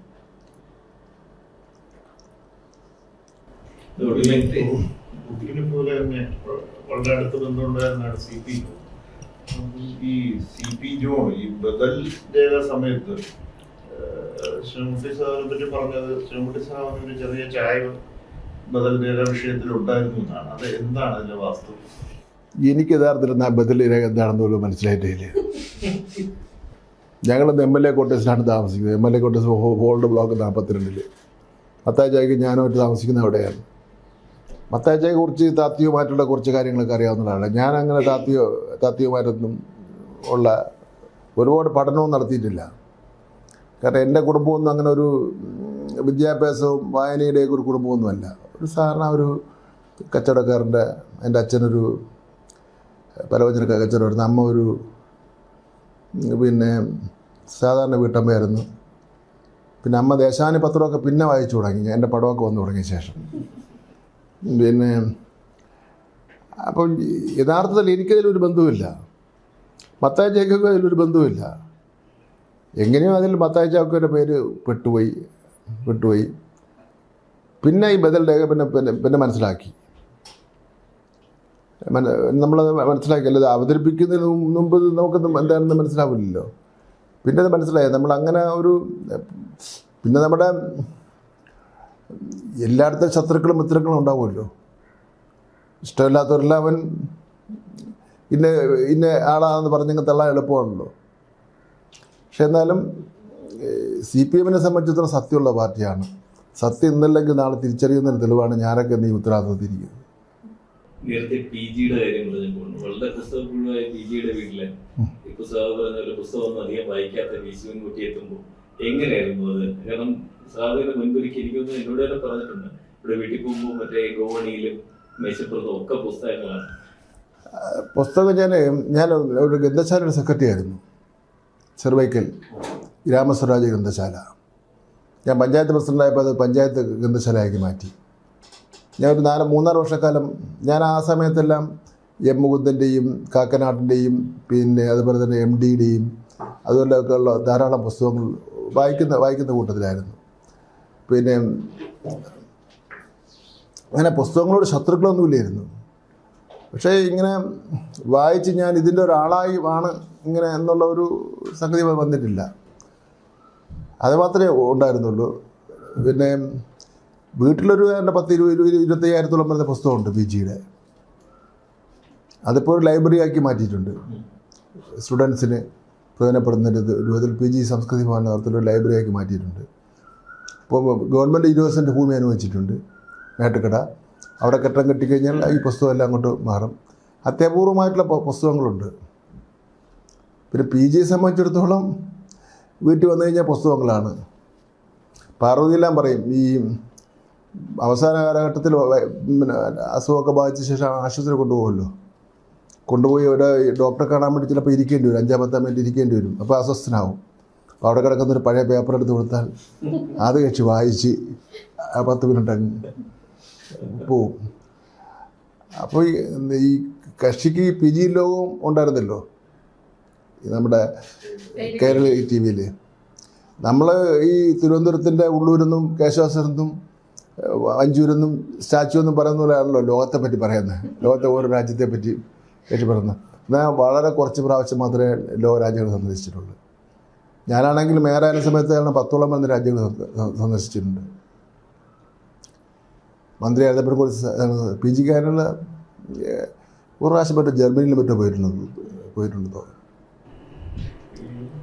നേരത്തെ പറഞ്ഞ പോലെ വളരെ സാധാരണക്കാരനായിട്ട് വന്നിട്ട് പാർട്ടിയിലൂടെ വളർന്ന് പഞ്ചായത്ത് പ്രസിഡന്റായി, കോർപ്പറേഷൻ കൗൺസിലറായി, മേയറായി, മന്ത്രിയായി. പക്ഷെ നമ്മളെ ഇവിടെയൊക്കെ ഒരു യുവാക്കളായിട്ടിരിക്കുന്ന സമയത്താണ് ഇവിടെ മേയറായിരിക്കുന്നത്.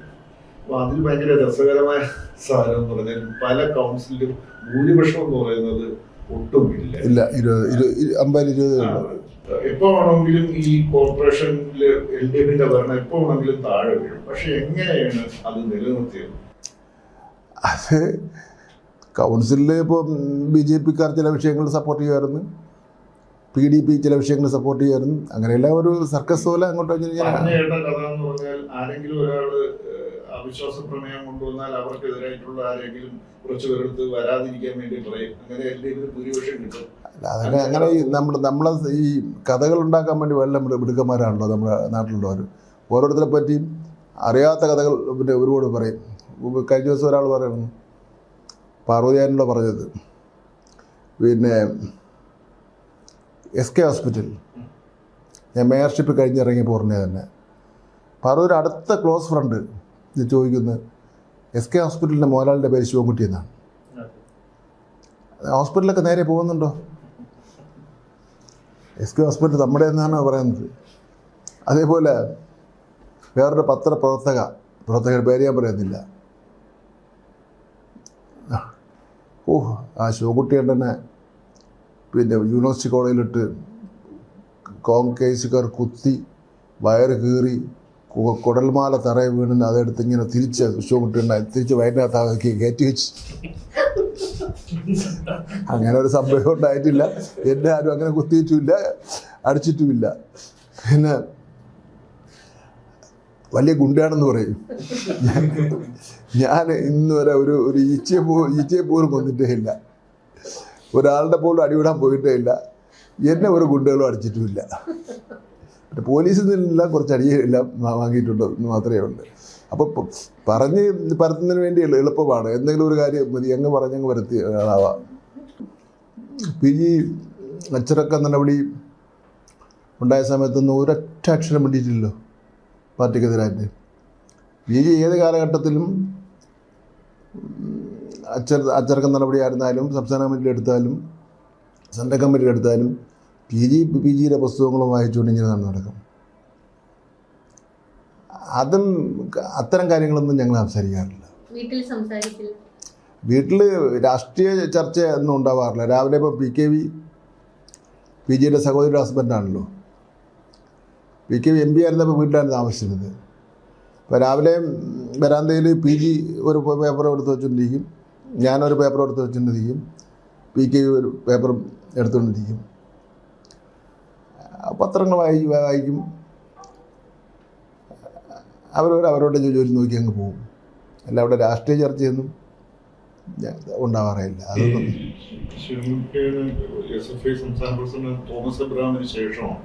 അല്ല, ഞാൻ CP ജോണും സുരേഷ് കുറുപ്പുമായിരുന്നു. ശേഷമാണ് ഞാൻ SFIയുടെ സംസ്ഥാന പ്രസിഡന്റ്. അപ്പോൾ ആലപ്പുഴ സമ്മേളനത്തിൽ വെച്ച് പ്രസിഡന്റ് എടുക്കുന്നു. അപ്പോൾ വിജയരാഘവനെ സെക്രട്ടറി എടുക്കുന്നു. പിന്നെ അതിനുശേഷം നടന്ന സംസ്ഥാന സമ്മേളനത്തിൽ വെച്ച് വിജയരാഘവൻ അഖില ഇന്ത്യ പ്രസിഡന്റായി മാറിപ്പോകുന്നു. ഞാൻ സെക്രട്ടറിയായി വരുന്നു. ജെയിംസ് മാത്യുവിനെ പ്രസിഡന്റായി എടുക്കുന്നു. പിന്നെ ഒരു ടേമും കൂടെ ഞാൻ സെക്രട്ടറി ആവുന്നു. ജെയിംസ് മാത്യു തന്നെ പ്രസിഡന്റായിരിക്കുന്നു. 3 ടേം ഞാൻ സംസ്ഥാന ഭാരവാഹിയായിരുന്നു. ആ സമയത്ത് സീതാറാം യെച്ചൂരി ആയിരുന്നു ഭാരവാഹി എന്ന് പറയാം. അങ്ങനെ യെച്ചൂരിയായിട്ട് നല്ല അടുപ്പത്തിലാണ്. ഈ കേരളത്തില് ഞാൻ ചോദിക്കാൻ കാരണം എന്ന് പറഞ്ഞാൽ എനിക്ക് ഉറപ്പുവരുത്താനാണ്, കേരളത്തിലെ ഒരു സമരഭീഷണമായ ഈ വിദ്യാർത്ഥി പ്രസ്ഥാനത്തിലെ അങ്ങനെ ഒരു കാലഘട്ടത്തിൽ അവസാനം തലപ്പത്ത് നിൽക്കുന്ന ഒരാളായിരുന്നു V. ശിവൻകുട്ടി. അപ്പൊ ഇന്ന് ഒരു മന്ത്രിയായി തിരിഞ്ഞു നോക്കുമ്പോൾ ഈ കാലങ്ങളെല്ലാം കഴിഞ്ഞു. ഇപ്പൊ ഈ കാലങ്ങളിലത്തെ വിദ്യാർത്ഥി പ്രസ്ഥാനങ്ങളെ എങ്ങനെയാണ് ശിവൻകുട്ടി എന്ന് പറയുന്ന മന്ത്രി അല്ലെന്നുണ്ടെങ്കിൽ അന്നത്തെ ഒരു ഇതിൽ നോക്കിക്കാണുന്നത്? വിദ്യാർത്ഥി പ്രസ്ഥാനങ്ങൾ അനിവാര്യമാണ്. അവരുടെ പ്രവർത്തനത്തിനെ നിരോധിക്കുന്നതിൽ യാതൊരു അർത്ഥവുമില്ല. പക്ഷേ നമ്മൾ ക്യാമ്പസുകൾ ഒരു കാരണവശാലും കലാപകലുഷിതമാകാൻ വേണ്ടി പാടില്ല. അപ്പോൾ ക്യാമ്പസ് തിരഞ്ഞെടുപ്പൊക്കെ ആവശ്യമാണ്. ജനാധിപത്യ ബോധമെല്ലാം കുട്ടികൾക്ക് ഉണ്ടാവേണ്ടത് അത്യാവശ്യമാണ്. കോളേജ് ക്യാമ്പസിൽ മത്സരം എന്ന് പറഞ്ഞാൽ നല്ല നിലയിൽ മത്സരിച്ചാൽ, ഇപ്പോൾ ബാലേന്ദ്രമേനോൻ, അതുപോലെ നിരവധി ആൾക്കാർ, നമ്മുടെ പിന്നെ പൃഥ്വിരാജിൻ്റെ അച്ഛൻ സുകുമാരൻ ലോ കോളേജിൻ്റെ ചെയർമാനായിരുന്നു. അപ്പം അങ്ങനെയുള്ള നിരവധി പ്രതിഭകൾ മത്സരിക്കുന്നുണ്ട്. അങ്ങനെ പുതിയ പ്രതിഭകളെ കണ്ടെത്തുന്നതിന് വേണ്ടി കഴിയുന്നുണ്ട്. ഒരുപാട് ആൾക്കാർ അങ്ങനെ കോളേജ് യൂണിയൻ്റെ ഭാരവാഹികളായിട്ട് പിന്നെ അവർ വേറെ രംഗത്ത് പോയവരുണ്ട്. അപ്പോൾ അതുകൊണ്ട് മത്സരം ആവശ്യമാണ് കോളേജുകളിൽ. മത്സരം ഇല്ലെങ്കിൽ എന്താ പ്രശ്നം? അതിന് യോഗ്യതയില്ലാത്തവർ കടന്നു വരുന്നതാണ്. ഇലക്ഷൻ ഇല്ല, നോമിനേഷൻ കൊടുക്കുകയാണ്. മാഗസിൻ എഡിറ്ററായിട്ട് മാഗസിനായിട്ട് യാതൊരു ബന്ധമില്ലാത്തവനായിരിക്കും കടന്നു വരുന്നത്. അപ്പോൾ അതുകൊണ്ട് പിന്നെ വിദ്യാർത്ഥി സംഘടന രംഗം സ്കൂളിനും ആവശ്യം തന്നെയാണ്. ഞാനൊരു സ്കൂളിൽ പോയപ്പോൾ ഒരു LP സ്കൂൾ അല്ല UP സ്കൂൾ, അവിടെ തെരഞ്ഞെടുപ്പ് നടത്തുകയാണ്. പോളിംഗ് ബൂത്തെല്ലാം നിർമ്മിച്ച് കുട്ടികൾ, ഇലക്ഷൻ ഏജൻറ്റ്, പിന്നെ നേതാക്കന്മാർ, എന്നിട്ട് കുട്ടികൾക്ക് വോട്ട്. ഞാനവിടെ നിന്ന് ഇതെല്ലാം വീക്ഷിച്ചിട്ടാണ് വരുന്നത്. എന്നിട്ട് അതിൽ ഒരാളുടെ തിരഞ്ഞെടുത്ത് പ്രധാനമന്ത്രിയായിട്ട്. അതൊരു ജനാധിപത്യ ബോധം കുട്ടികൾ വളർത്തിയെടുക്കുന്നതാണ്. അപ്പോൾ അത്തരം കാര്യങ്ങൾ നമുക്ക് ജനാധിപത്യപരമായും സമാധാനപരമായും മാതൃകാപരമായും നടത്തുന്നത് നല്ലത് തന്നെയാണ്. ഈ വിദ്യാർത്ഥി പ്രസ്ഥാനങ്ങളുടെ നിലവാര തകർച്ചയെ കുറിച്ച് ഇപ്പോൾ ഒരുപാട് വിമർശനങ്ങൾ വരുന്നുണ്ട്. അതെങ്ങനെയാണ് കാണുന്നത്? അവർ തന്നെ ഒന്ന് മനസ്സിലാക്കേണ്ട കാര്യമാണ്. ഞാനൊരു പഴയ വിദ്യാർത്ഥി നേതാവ് എന്നുള്ള നിലയിൽ യോഗ്യനാണ്. പക്ഷെ പറഞ്ഞാൽ അങ്ങനെ ഈ പട്ടാളക്കഥ പറയും പോലെ ഇരിക്കും. ഈ അവരുടെ കാലത്തെല്ലാം ഗംഭീരമായിരുന്നു, അത് ഈ കാലത്തെല്ലാം മോശമാണെന്നുള്ള നിലയിൽ അത് അവർ തന്നെ സ്വയം ചിന്തിക്കേണ്ട കാര്യങ്ങളുണ്ട്. ഈ സാറിൻ്റെയൊക്കെ സമയത്ത് വലിയ ഇഷ്യൂസ് ടേക്കപ്പ് ചെയ്തിട്ടുണ്ട്. പക്ഷേ ഇപ്പോൾ റിലേറ്റീവ്ലി ഒരു ഉറങ്ങിക്കിടക്കുകയാണ് മിക്കവാറും. അല്ല, ഇപ്പോൾ കേരള രാഷ്ട്രീയത്തിൽ ഇപ്പോൾ ഉള്ള P. രാജീവൻ എൻ്റെ ജൂനിയറായിരുന്നു, SFIയിലായിരുന്നു. പിന്നെ നമ്മുടെ രാജേഷ് എൻ്റെ ജൂനിയറായിരുന്നു. സജി ചെറിയ എൻ്റെ ശിഷ്യനായിരുന്നു. പിന്നെ വേറെ ആരാ മന്ത്രിസഭയിലുള്ള വിജയരാഘവൻ ഞാനും ഒരേ കാലഘട്ടത്തിലുണ്ടായിരുന്ന ആളാണ്. പിന്നെ ജെയിംസ് മാത്യു ഒരേ കാലഘട്ടത്തിലുണ്ടായിരുന്ന ആളാണ്. സുരേഷ് ഗോപിൻ്റെ നേതാവായിരുന്നു. CP ജോണിൻ്റെ നേതാവായിരുന്നു. മന്ത്രിസഭയിലുള്ള 5-6 മന്ത്രിമാർ തന്നെ നമ്മുടെ ആ കാലഘട്ടത്തിൽ നിന്നുള്ള. അപ്പം കേരളത്തിലെ പൊതുരാഷ്ട്രീയം എടുത്താൽ യുവജന വിദ്യാർത്ഥി സംഘടന നേതാക്കന്മാർ തന്നെയാണ് ഇപ്പോൾ അതിൻ്റെ തലപ്പത്ത് ഇടതുപക്ഷത്തിലിരിക്കുന്നത്. പക്ഷെ അവരൊക്കെ തിളങ്ങിയത് LDF പ്രതിപക്ഷത്തിരിക്കുന്ന ഒരു സമയത്താണ്. ഇപ്പൊ LDF 10 വർഷമായിട്ട് ഭരണത്തിലാണ്. അത് ഏതെങ്കിലും രീതിയിൽ വിദ്യാർത്ഥി സംഘടനകളെ ഏതെങ്കിലും രീതിയിൽ എഫക്ട് ചെയ്തിട്ടുണ്ടാവുമോ? അല്ല, ഇപ്പം നമുക്ക് ഭരണത്തിലിരിക്കുന്നു എന്ന് വിചാരിച്ചിട്ട് സമരത്തിനൊരു കുറവില്ലല്ലോ. SFI സമരത്തിൽ പഴയതുപോലെ കാണുന്നില്ല. CIT-ക്കാർ സമരം നടത്തുന്നുണ്ട്, കർഷക തൊഴിലാളികൾ സമരം നടത്തുന്നുണ്ട്, കർഷക സംഘക്കാർ സമരം നടത്തുന്നുണ്ട്. പിന്നെ DYFI അത്ര തീക്ഷ്ണമായിട്ടുള്ള സമരങ്ങളിലേക്ക് വരുന്നില്ല എന്നുള്ള സംഗതി മാത്രമേ. അതൊരു ജനാധിപത്യ സംവിധാനത്തിൽ ഭരണ പ്രതിപക്ഷം ഉണ്ടല്ലോ. അപ്പം അതിൻ്റെയൊക്കെ ഒരു ഫലമായി സാധാരണ ഉണ്ടാവാറുള്ള കാര്യം മാത്രമേ ഉള്ളൂ. ഓൾ പാസിന്റെ വിഷയം പറഞ്ഞല്ലോ, അതിനെതിരെ ഏറ്റവും ശക്തമായി രംഗത്ത് വന്നത് ശാസ്ത്ര സാഹിത്യ പരിഷത്താണ്. അതെന്തുകൊണ്ട് അവരെ പറഞ്ഞു അങ്ങനെ ഒരു ചർച്ച നടക്കാത്തത് കൊണ്ടാണോ, അവരെ കൺവിൻസ് ചെയ്യാൻ പറ്റാത്തത് കൊണ്ടാണോ? അല്ല, അവര് ജാഥ അങ്ങ് ആരംഭിച്ചു. ഞാനത്രങ്ങ് ശ്രദ്ധിച്ചില്ല ജാഥ അവസാനിച്ചപ്പോൾ കൊണ്ടുവരുന്ന മെമ്മോറണ്ടം തന്നു. ഞാൻ അവരെ പറഞ്ഞു ആരെയും തോൽപ്പിക്കുന്നില്ല, കുട്ടികളെ തോൽപ്പിക്കുന്നു എന്നുള്ളതാണല്ലോ അവരുടെ പരാതി. ആരെയും തോൽപ്പിക്കുന്നില്ല എന്ന് പറഞ്ഞു. പിന്നെ അതിനുശേഷം വേറെ ശബ്ദമൊന്നും കേൾക്കുന്നില്ല അവരുടെ. അല്ല, അവരുടെ മുദ്രാവാക്യം തന്നെ കുട്ടികളെ മനഃപൂർവ്വം തോൽപ്പിക്കുന്നു എന്നുള്ളതായിരുന്നല്ലോ അവരുടെ മുദ്രാവാക്യം. നമ്മുടെ ഈ ലോകം മാറിക്കൊണ്ടിരിക്കുകയാണല്ലോ, അതനുസരിച്ച് കേരളവും മാറേണ്ടതായിട്ടുണ്ട്. നമ്മൾ പഴഞ്ച മുദ്രാവാക്യത്തിലൊന്നും ഒരു വിലയില്ല. നമ്മൾ ഈ മാറിക്കൊണ്ടിരിക്കുന്ന ലോകത്തിനനുസരിച്ചുള്ള മുദ്രാവാക്യങ്ങൾ കൊണ്ടുവന്നാലേ നമ്മൾ രക്ഷപ്പെടാൻ വേണ്ടി പോകുന്നുള്ളൂ. അല്ല, അത് ഞാൻ പറയാൻ വേണ്ടി ശ്രമിച്ചില്ല. ഞാൻ പറഞ്ഞ കുട്ടികളെ ആരെയും തോൽപ്പിക്കുന്നില്ല, അങ്ങനെ നിലപാട് സ്വീകരിക്കുന്നില്ല. നിങ്ങൾ ജാഥ തുടങ്ങുന്നതിന് മുമ്പേ നിങ്ങൾ എന്നോടൊന്ന് സംസാരിക്കണമായിരുന്നു, നിങ്ങൾ സംസാരിച്ചില്ല എന്ന് പറഞ്ഞു. പിന്നെ അനുശേഷം പിന്നെ അവരെ കാണാനില്ല. ഒരു മെമ്മോറണ്ടമൊക്കെ തന്നിട്ട് പോയതേ ഉള്ളൂ. നേരത്തെ പറഞ്ഞ കാര്യം ചെറിയ ക്ലാരിറ്റിക്ക് വേണ്ടി 2 കാര്യങ്ങൾ പറഞ്ഞു. ഒന്ന്, നമ്മുടെ സ്റ്റേറ്റ് സിലബസ് ഫോളോ ചെയ്യുന്ന അൺഎയ്ഡഡ് സ്കൂളുകൾ അവർ നേരത്തെ എക്സാം നടത്തുന്നു, അല്ലെങ്കിൽ തോന്നിയപടി ചെയ്യുന്നു. അതായത് നമുക്കൊരു അക്കാഡമിക് കലണ്ടർ ഉണ്ടല്ലോ, അത് പാലിക്കാതെ നിൽക്കുന്നവരെ വെറ്റിൽ വരുത്തും എന്നല്ലേ നമുക്ക് പറഞ്ഞതിന്റെ അർത്ഥം. മരുന്നിന് വേണ്ടിയുള്ള പ്രശ്നം നടത്തും. പിന്നെ രണ്ടാമത്തെ കാര്യം എന്ന് വെച്ചാൽ ഈ CBSE ICSE സ്കൂളുകൾ അവര് പക്ഷെ നമ്മുടെ സിലബസ് അല്ല ഫോളോ ചെയ്യുന്നത്. അവിടെയാണ് ഈ ഡൊണേഷന്റെ വിഷയം. അത് വേറൊരു വിഷയമായിട്ടാണ് പറഞ്ഞത് അല്ലേ? അവര് ഡൊണേഷൻ വാങ്ങുന്നുണ്ട്. അവരെ നിയന്ത്രണം സെൻട്രൽ ഗവൺമെൻറ്റാണ്, അവർ സെൻട്രൽ ഗവൺമെൻറ് സിലബസാണ്. പക്ഷെ നമ്മളവിടെ ഈ സ്ഥാപനം തുടങ്ങുന്നതിന് വേണ്ടിയുള്ള NOC നമ്മളാണ് കൊടുക്കുന്നത്. അതുകൊണ്ട് ഏതാണ്ട് നിയന്ത്രണം മുഴുവൻ കേന്ദ്ര ഗവൺമെൻറ്റാണ്. നമുക്കതിൽ പരിമിതികളുണ്ട് ചെയ്യാൻ വേണ്ടി. പക്ഷേ ഇത്തരം പ്രവണതകൾ ചെക്ക് ചെയ്യാനായിട്ട് NOC ഒരു കണ്ടീഷനായിട്ട് വെക്കും. കണ്ടീഷൻ വയ്ക്കാൻ നമുക്കത് പരസ്യമായിട്ട് പറയാം, അല്ലെങ്കിൽ സെൻട്രൽ ഗവൺമെൻറ് അറിയിക്കാം. പിന്നെ കേന്ദ്ര ഗവൺമെൻറ് ഇങ്ങനെ പുതിയ വിദ്യാഭ്യാസ നയമുണ്ട്, അത് കേരള ഗവൺമെൻറ് അംഗീകരിക്കുന്നില്ല. അതിൻ്റെ ഫലമായിട്ട് ഇപ്പോൾ SSKക്ക് ലഭിച്ചുകൊണ്ടിരിക്കുന്ന 1500 കോടി രൂപ തടഞ്ഞു വച്ചിരിക്കുകയാണ്. തമിഴ്നാടും കേരളവും മാത്രമാണ് ഇത് അംഗീകരിക്കാതെ ഇരിക്കുന്നത്. ഇപ്പോൾ PM ശ്രീ പദ്ധതി എന്ന് പറഞ്ഞൊരു പ്രോജക്റ്റുണ്ട്. PM ശ്രീ പ്രൈം മിനിസ്റ്ററുടെ ഫോട്ടോ എല്ലാ സ്കൂളിലും വയ്ക്കണം. അപ്പോൾ അതൊന്നും നമുക്ക് കേരളത്തിൽ പ്രായോഗികമല്ല എന്നുള്ളതിനെ പറഞ്ഞു. പിന്നെ അവർ നമ്മുടെ പുസ്തകങ്ങളിൽ നിന്ന് കുറേ ചരിത്ര വസ്തുതകൾ വെട്ടിമാറ്റിയിരുന്നല്ലോ, ഗാന്ധിവധം, പിന്നെ അങ്ങനെയൊക്കെയുള്ള ചരിത്ര കാര്യങ്ങൾ. അപ്പോൾ അതിന് ബദൽ പുസ്തകം ഇറക്കിയ ഏക സംസ്ഥാനം കേരളമാണ്. ഇറക്കി കുട്ടികളെ പഠിപ്പിക്കുകയും ചെയ്തു. അതിൽ ചില വിഷയങ്ങൾ ഇപ്പോഴും നമ്മൾ അവരുടെ ഫോളോ ചെയ്യും. നമ്മൾ എല്ലാ വിഷയങ്ങളും കേരളത്തിലേക്ക് ആക്കാനുള്ള ശ്രമങ്ങൾ ചെയ്യുന്നുണ്ടോ? ഇല്ല, ചെയ്യുന്നില്ല. സയൻസ് ഒഴിച്ചായിരിക്കും. അതെ, കുറേ വിഷയങ്ങൾ ഹയർ സെക്കൻഡറിയിലുള്ള വിഷയങ്ങൾ അവരുടെ സെൻട്രൽ സിലബസ് തന്നെയാണ് ഫോളോ ചെയ്യുന്നത്.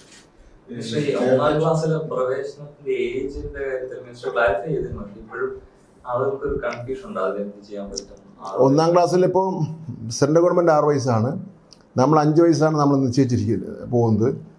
നമ്മൾ ഉടനെ ഒരു ക്യാമ്പയിൻ നടത്തി 1-2 വർഷം ഒരു സമയം കൊടുത്ത ശേഷം 6ലെത്തിക്ക് പോകുന്നതായിരിക്കും നല്ലതെന്ന് തോന്നുന്നു. അല്ലെങ്കിൽ പിന്നെ അത് ബുദ്ധിമുട്ടായി വരും ആളേക്ക്.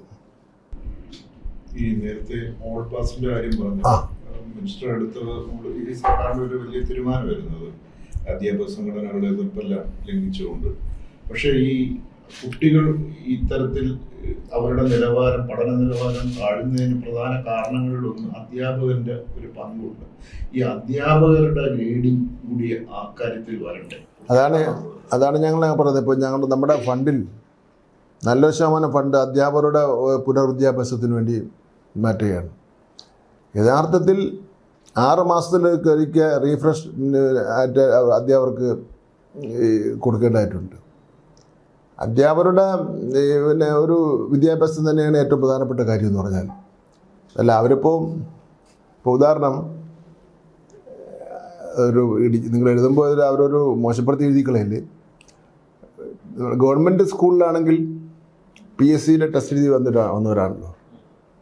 കുറച്ച് നിലവാരവും കുറച്ച് പരിശ്രമം നടത്തിയാലല്ലേ PSC ടെസ്റ്റ് ജയിക്കാൻ പറ്റുള്ളൂ. എയ്ഡഡ് മാനേജ്മെൻറ്റ് അതല്ലല്ലോ. ഇപ്പോഴും എയ്ഡഡ് മാനേജ്മെൻറ്റ് അധ്യാപക നിയമനത്തിൽ ക്രമമല്ലാത്ത കാര്യങ്ങൾ നടക്കുന്നു എന്നുള്ള കാര്യത്തിൽ തർക്കമില്ല. അവിടെ PSC നടക്കുന്ന പോലുള്ള ഒരു ടെസ്റ്റും നടക്കുന്നില്ലല്ലോ. ഈ എയ്ഡഡ് മാനേജ്മെന്റ് സ്കൂളുകളിലെ അധ്യാപകർക്ക് ശമ്പളം കൊടുക്കുന്നത് സർക്കാർ അധ്യാപകർക്ക് മാത്രമല്ല, നോൺ ടീച്ചേഴ്സിന്, ടീച്ചിങ് സ്റ്റാഫിന് ഉൾപ്പെടെ. അപ്പോൾ നമുക്ക് അതിനകത്ത് ഈ നിയന്ത്രണങ്ങൾ കൊണ്ടുവരുന്നതിനെ കുറിച്ച് LDF മുമ്പൊക്കെ സംസാരിച്ചിട്ടുണ്ട്. പക്ഷെ എന്താണ് ഈ LDFനെ ഇങ്ങനെ ഒരു അമാന്തത്തിലെത്തിക്കുന്നത്? അമാന്തരില്ല, ഇപ്പോഴും നിയന്ത്രണം ഉണ്ട്. ഇപ്പോൾ ഈ മാനേജ്മെൻറ്റ് അപ്പോയിൻമെൻറ്റ് ചെയ്താൽ അത് അംഗീകരിക്കണം. DO അംഗീകരിക്കണം, DD അംഗീകരിക്കണം, വിദ്യാഭ്യാസ ഡയറക്ടർ അംഗീകരിക്കണം. പല തട്ടുകളിൽ അംഗീകരിച്ച് വരേണ്ടതായിട്ടുണ്ട്. അംഗീകാരം കൊടുക്കാതിരിക്കുക. പല അധ്യാപകരും DOമാരും പിന്നെ അംഗീകാരം കൊടുക്കുന്നില്ല. കൊടുക്കാത്തതൊന്ന് അവർ മനഃപൂർവ്വമല്ല. ഒന്ന് ഈ DOമാരായിട്ട് വരുന്നവരെ സംബന്ധിച്ചിടത്തോളം അവർ അഡ്മിനിസ്ട്രേറ്റേഴ്സ് അല്ല, സാറന്മാരിൽ നിന്ന് പ്രൊമോഷൻ കിട്ടി വരുന്നതാണ്. നമ്മൾ എല്ലാത്തിനും സംശയമാണ്. ആ സംശയമുള്ള ഫയൽ മുഴുവൻ മാറ്റി വയ്ക്കും. ഇയാൾ പെൻഷൻ പറ്റാൻ പോകുന്നതിന് 1 വർഷം ഉണ്ടാവുള്ളൂ. ഞാൻ എന്തിനും ആവശ്യമില്ല കാര്യങ്ങൾക്ക് പോകുന്നു. അപ്പോൾ രഹസ്യമാണ്, പറയുന്നതിന് പ്രശ്നമൊന്നുമില്ല. കാരണം നാട്ടിലൊക്കെ ജനങ്ങൾ അറിഞ്ഞിട്ടുള്ളതാണ്.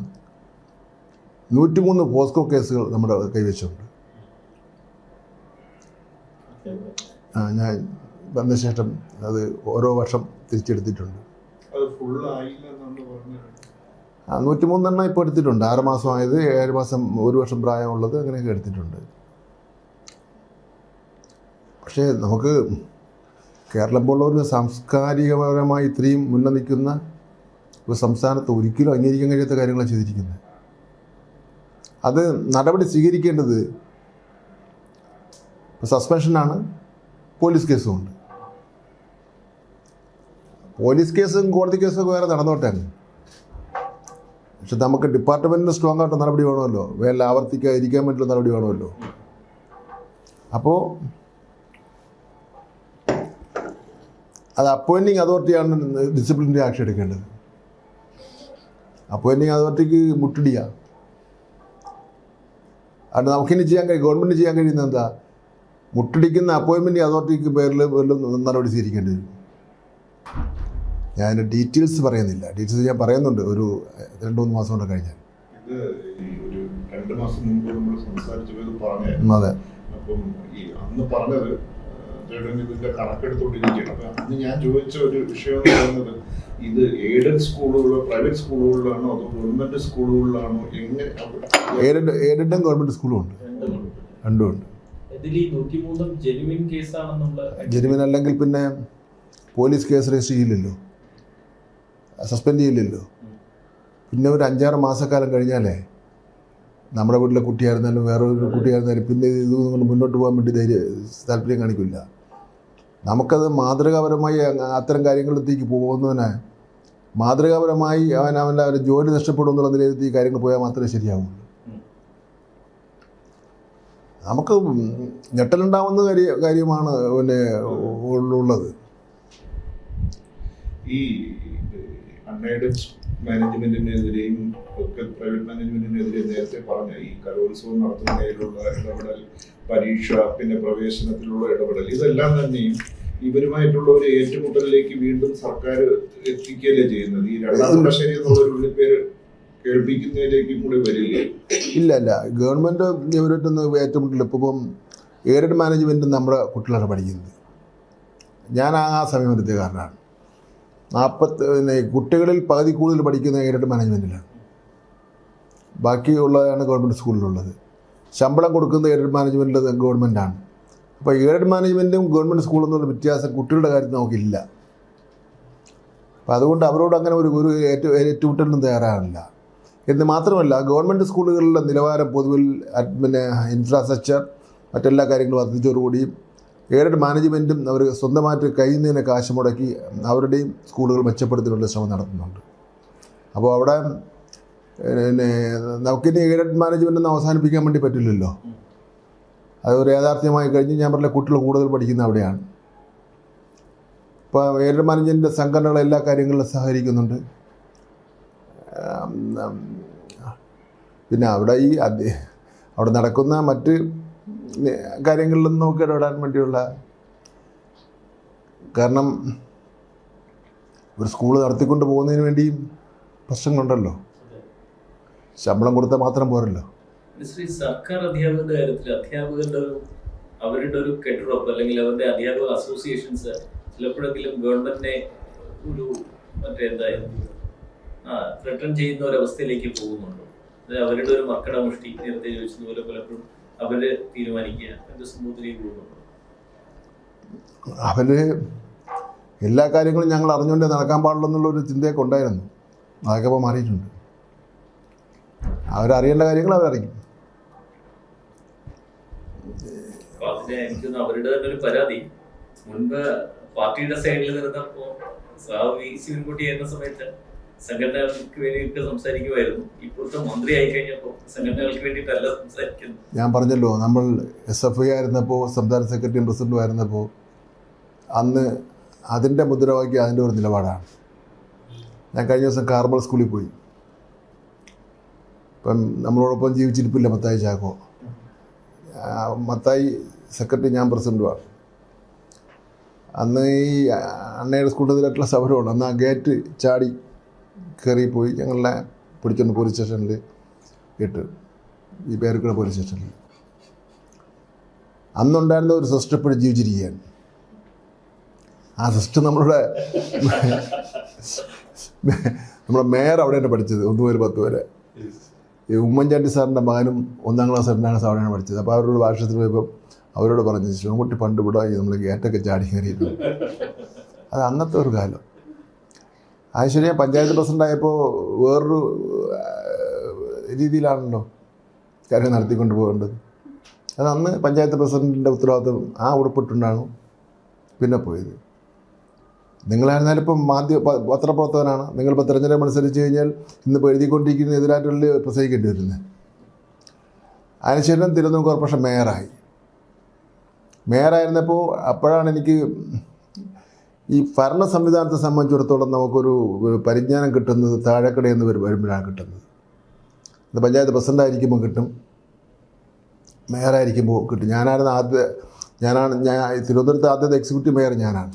5 വർഷം തുടർച്ചയായിട്ട് മേയറായി ഇരുന്നതാണ്. അതിനുശേഷം MLA ആയിരിക്കുമ്പോൾ നിയമസഭയിൽ ഭരണപക്ഷവും പ്രതിപക്ഷവും ശക്തമാണ്. കേരളത്തിലൊക്കെ ഇന്ത്യയിലെ എല്ലാ നിയമസഭകളിലും പാർലമെൻറ്റിലും ഒക്കെ തന്നെ ബഹളങ്ങൾ ഉണ്ടാവാറുണ്ട്. ബഹളങ്ങൾ ഉണ്ടാവണമെന്ന് പറയല്ല, അതൊക്കെ അപ്പോൾ ഉണ്ടാകുന്ന ഒരു അവസരമാണ്. അപ്പോൾ അന്ന് നിയമസഭയിൽ MLA എന്നുള്ള നിലയിൽ ഉള്ള കാര്യങ്ങൾ ചെയ്തു. ചില MLA എന്ന നിലയിൽ LDF UDF ഉണ്ടാവുമല്ലോ, LDFിൻ്റെ തീരുമാനം നടപ്പിലാക്കാൻ വേണ്ടി കാര്യങ്ങൾ ചെയ്തു. അത് കഴിഞ്ഞു. അതിന് ശേഷം മന്ത്രിയായപ്പോൾ പിന്നെ മന്ത്രിയുടെ ഉത്തരവാദിത്വമാണല്ലോ ചെയ്യേണ്ടത്. അതിപ്പം നിർവഹിക്കുന്നു, നന്നായി തന്നെ നിർവഹിക്കുന്നുണ്ടെന്നുള്ള അഭിപ്രായമാണുള്ളത്. വിദ്യാഭ്യാസ വകുപ്പിൻ്റെ NOC വേണം. CBSE സിലബസ് ആണെങ്കിൽ പോലും NOC വേണം. NOC കൊടുക്കുമ്പോൾ ഞങ്ങൾ കണ്ടീഷൻസ് വയ്ക്കും, ഇന്ന കണ്ടീഷൻസിൽ എന്തെങ്കിലും നടത്താൻ വേണ്ടി പാടുള്ളൂ. ആ കണ്ടീഷൻ തെറ്റി നടത്തിയാൽ അതിൻ്റെ അഫിലിയേഷൻ പിൻവലിക്കും. മിനിസ്റ്റർ ആദ്യം പറഞ്ഞില്ലേ 872 സ്കൂൾസിന്റെ കാര്യം. 872 അത് സ്റ്റേറ്റ് സിലബസിൽ ഫംഗ്ഷൻ ചെയ്യുന്ന അംഗീകാരം വാങ്ങാത്ത സ്കൂളുകൾ അതിനെയുണ്ട്. ഇതൊരു ഫസ്റ്റ് റൗണ്ടിൽ കിട്ടിയ ഒരു കണക്കാണ്. LP സ്കൂൾസ് ആണോ? അല്ല, 1 മുതൽ 10 വരെ ഉണ്ട്. 10 വരെ ഉണ്ട്. അവിടെ ചെയ്യുന്ന വെച്ചാൽ പരീക്ഷ എഴുതുന്ന വെച്ചാൽ 9ാം ക്ലാസ് കഴിഞ്ഞാൽ പരീക്ഷ എഴുതുന്ന മറ്റേ സ്കൂളിൽ കൊണ്ടുവച്ച് പരീക്ഷ എഴുതിപ്പിക്കും. ഇവിടെ ഒക്കെ വലിയ വീക്ഷണമാകുന്നത് നിങ്ങൾ മനസ്സിലാക്കേണ്ടത് ആരും അത്ര ശ്രദ്ധിക്കുന്നില്ല. LKGക്ക് ഇപ്പോൾ ഈ തലസ്ഥാന നഗരിയിലെ തന്നെ ചില സ്കൂളുകളിൽ 1 മുതൽ 5 ലക്ഷം രൂപ വരെ ഡെപ്പോസിറ്റ് വാങ്ങുന്ന സ്കൂളുകളുണ്ട്. കൊടുക്കാൻ തയ്യാറാണ് രക്ഷകർത്താക്കൾ. അവിടെ വെച്ചാൽ ഒരു പക്ഷേ നമ്മുടെ ഗവൺമെൻറ് സ്കൂളിലെ ഒരു കുട്ടിയേക്കാൾ ഒരു പക്ഷേ പിന്നെ ഇംഗ്ലീഷ് പറയുന്ന കാര്യത്തിലൊക്കെ മെച്ചപ്പെട്ടവനായിരിക്കും. ഇപ്പം നമ്മുടെ ആൾക്കാർ വിദ്യാഭ്യാസം എന്ന് പറയുമ്പോൾ കാണുന്നതെന്ന് വെച്ചാൽ നന്നായി ഇംഗ്ലീഷ് പറയണം. അതാണല്ലോ ആദ്യം കാണുന്ന കാര്യം എന്ന് പറഞ്ഞാൽ. അല്ല ഒരു പൗരബോധമോ.